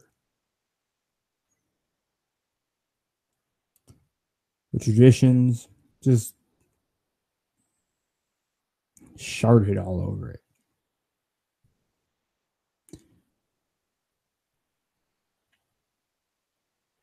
Then, who did well? Okay, Bo Pelini was the defensive coordinator for some time, and he did well. He won a national title with Les Miles, so we can hire him back. So you hire him back. And that last year, he comes in as an interim head coach. He was an interim head coach when Solskjaer got fired, and he won the bowl game against Michigan. So after Bill Callahan didn't work, I mean, yeah, people were looking at Turner Gill, who was doing good at Buffalo, or Bo Pelini, who was a good defensive coordinator, really did a good job with the defense, and he won a bowl game as in a 9-win season. Won the bowl game against Michigan the last time he was there. And he won a national title with Les Miles at LSU. So let's bring him in. So you hire him. He's there for what? 7 years? And the guy never wins less than 9 games. Oh, we're not winning conference championships. We're not contending for national titles. However, he did have a quarterback that was mentioned 2 years in a row in the Heisman race. He put Ndamukong Suh in a Heisman. He was in a Heisman race during that time into the NFL. Probably the defensive player that was most deserving of a Heisman Trophy and probably in the history of college football. That was this guy. He played for Pelini. A lot of players he did put in the NFL. A lot of them are still in the NFL. However, he wasn't winning national titles. It's just like he's gonna need it or bust. You know what? But it was exciting football. The team was winning. He needed to work on upgrading his coordinators and spending more money to hire better coordinators. He needed to be able to learn how to do what Tom Osborne was doing with the work ethic and the practice schedule and everything, and then at the same time understand what Nick Saban's doing in Alabama. Bring in guys that got fired as head coaches as assistants. Give them a job right away. How can they help you as assistant head coaches or coordinators? Get that in the building. I mean, look at the Hoosiers. I mean, they fire their head coach, and then he gets hired right away at Ohio State. Ohio State has Illinois again, or Indiana's was competitive somewhat. They fired him, and he is then the offensive coordinator at Ohio State. And your defensive coordinator is Greg Schiano, who was a head coach at Rutgers that brought them up to prominence. That, for all intents and purposes, got them to the point to where they could be considered for the Big Ten. And then had a 10-win season in Tampa as a head coach.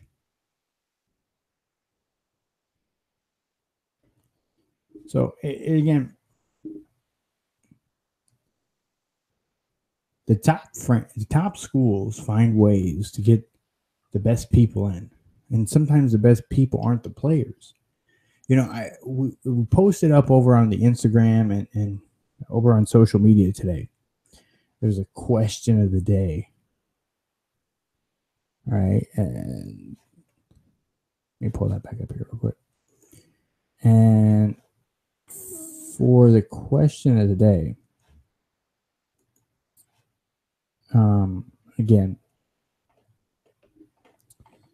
I don't think everybody tends to think outside of the box. We lean a lot on, I know people are very critical, and put it that way.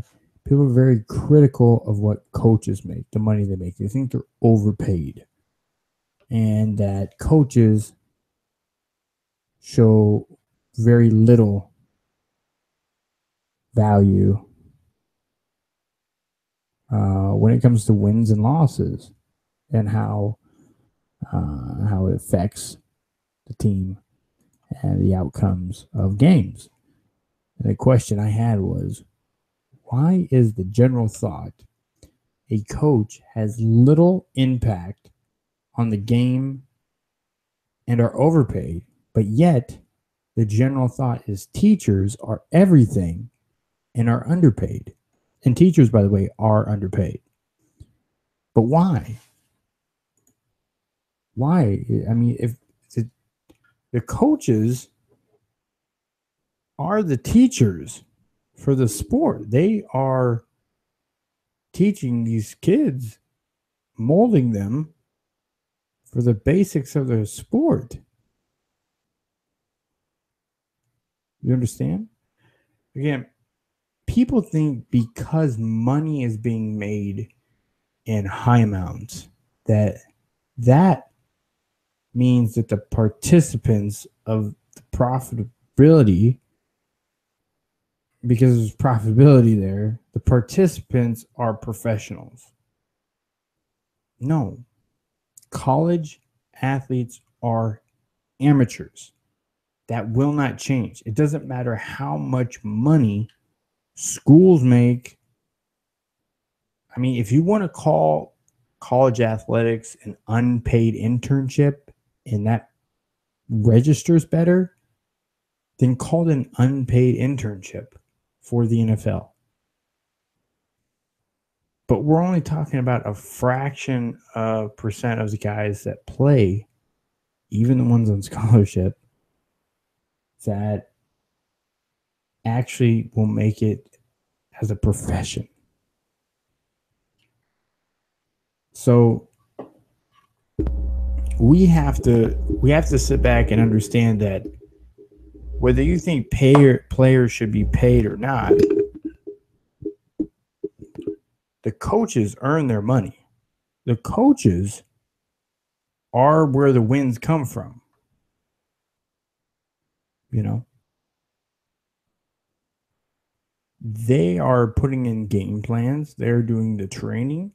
They're doing the preparing players, teaching the players. They're there for practices. You know, to say that the coach doesn't have an impact is nuts. Because if a coach didn't have an impact, Florida wouldn't have had down years. Miami wouldn't have had down years. Florida State wouldn't have had any down years. You know, I mean, these are great recruiting spots. University of Texas wouldn't have any problems. They wouldn't have down years. USC, regardless of sanctions, wouldn't have down years. I mean, you want to tell me that the coach has nothing to do with it, but it does. And I just think that people have a tough time accepting what is. And I know it's tough. Just like when I say Mike Glennon is a starting quarterback in the NFL. People want to argue. No, he's not. He sucks. No. He's one of the top 32 people at his position, at his job, he's one of the best 32 in the world. So is Colin Kaepernick. But that doesn't mean he's the best. It doesn't mean he's in the top half. He's clearly in ladder.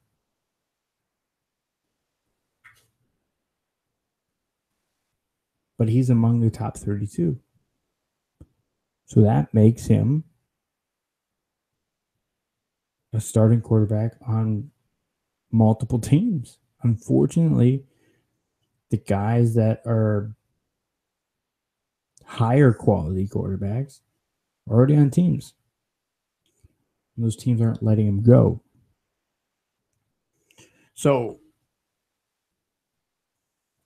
and again, some of it's finding a better system for coaching and play.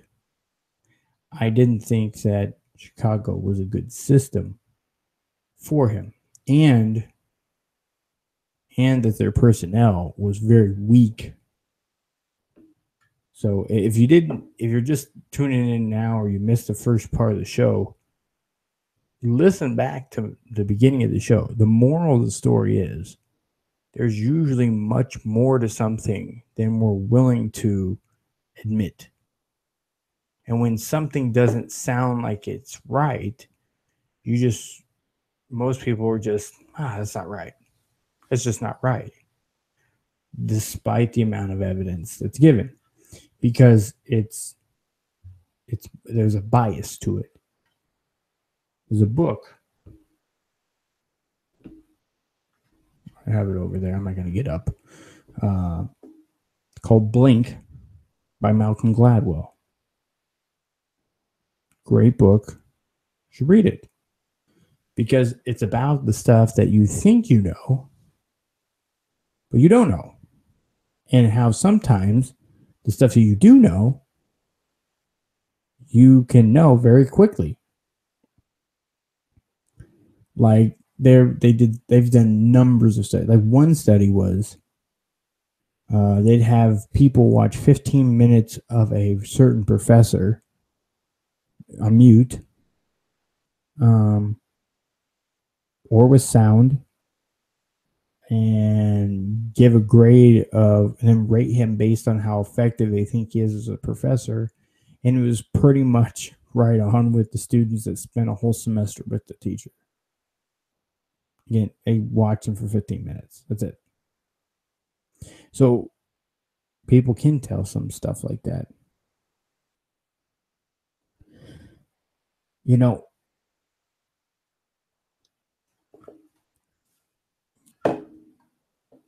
okay, I'll get to that. You know what? I'll go ahead and segue over that now. Not to cut it off like that. I did want to get into some NBA talk because I pretty much been without it for a couple weeks. Yes, Dwayne Wade is a member of the Cleveland Cavaliers. That's where I said he was probably going to go. That's where he went. That's kind of where my sources said too. Evidently, he considered multiple teams. Oklahoma City was one of them as well. So he does. He has expressed that he does want to retire in Miami. So it could be a couple games, kind of like Paul Pierce, where he goes back for a couple games and then he retires. I don't know what to make of that team. There was some trade rumors going around that Cleveland wanted to trade a couple players away, Iman Shumpert and someone else, and the first round pick they got from Boston for DeMarcus Cousins, for Boogie Cousins. And that hasn't materialized. Then that period of time, Carmelo Anthony also was traded to Oklahoma City. And people are like, oh no, it's not going to work. We don't know. We know Russell Westbrook was an MVP and put up MVP type numbers. Is he going to put up the same numbers with Carmelo there? Probably not. Paul George there? Probably not. But now that might actually free him up to take some better shots, or have a chance to win more games because more talent with him. And then Kyrie in Boston obviously seems to be a pretty decent fit there. They have a good coach. But my eyes have been on the Los Angeles Lakers. No, I'm not going to get into LaMelo. I know that was big talk today.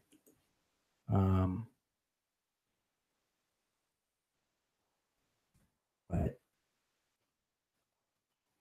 seeing the Lakers,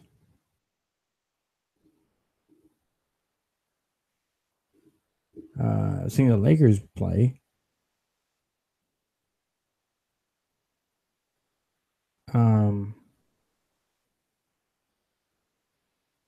it seems like they could be going in the right direction. Now I know I've heard that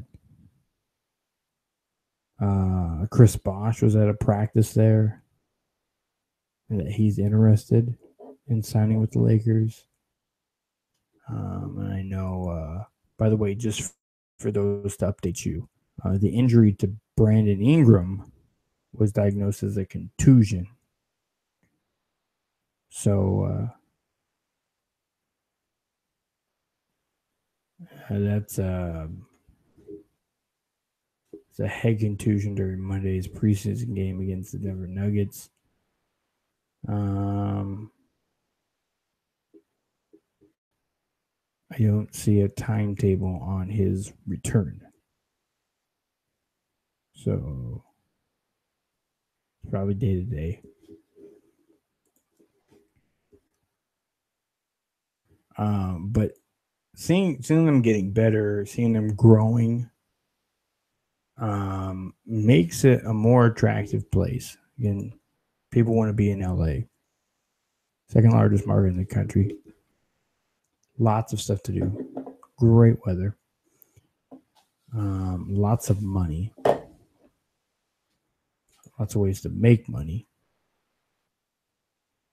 So after the season, it could look remarkably different in Los Angeles.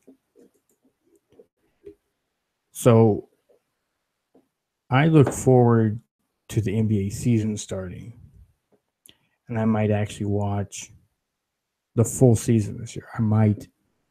It's interesting enough to me right now. I want to see what Philly does. Does Philly improve? I want to see how are the Lakers improving? Has San Antonio gotten better? I know Kawhi Leonard's sitting out the preseason after having surgery.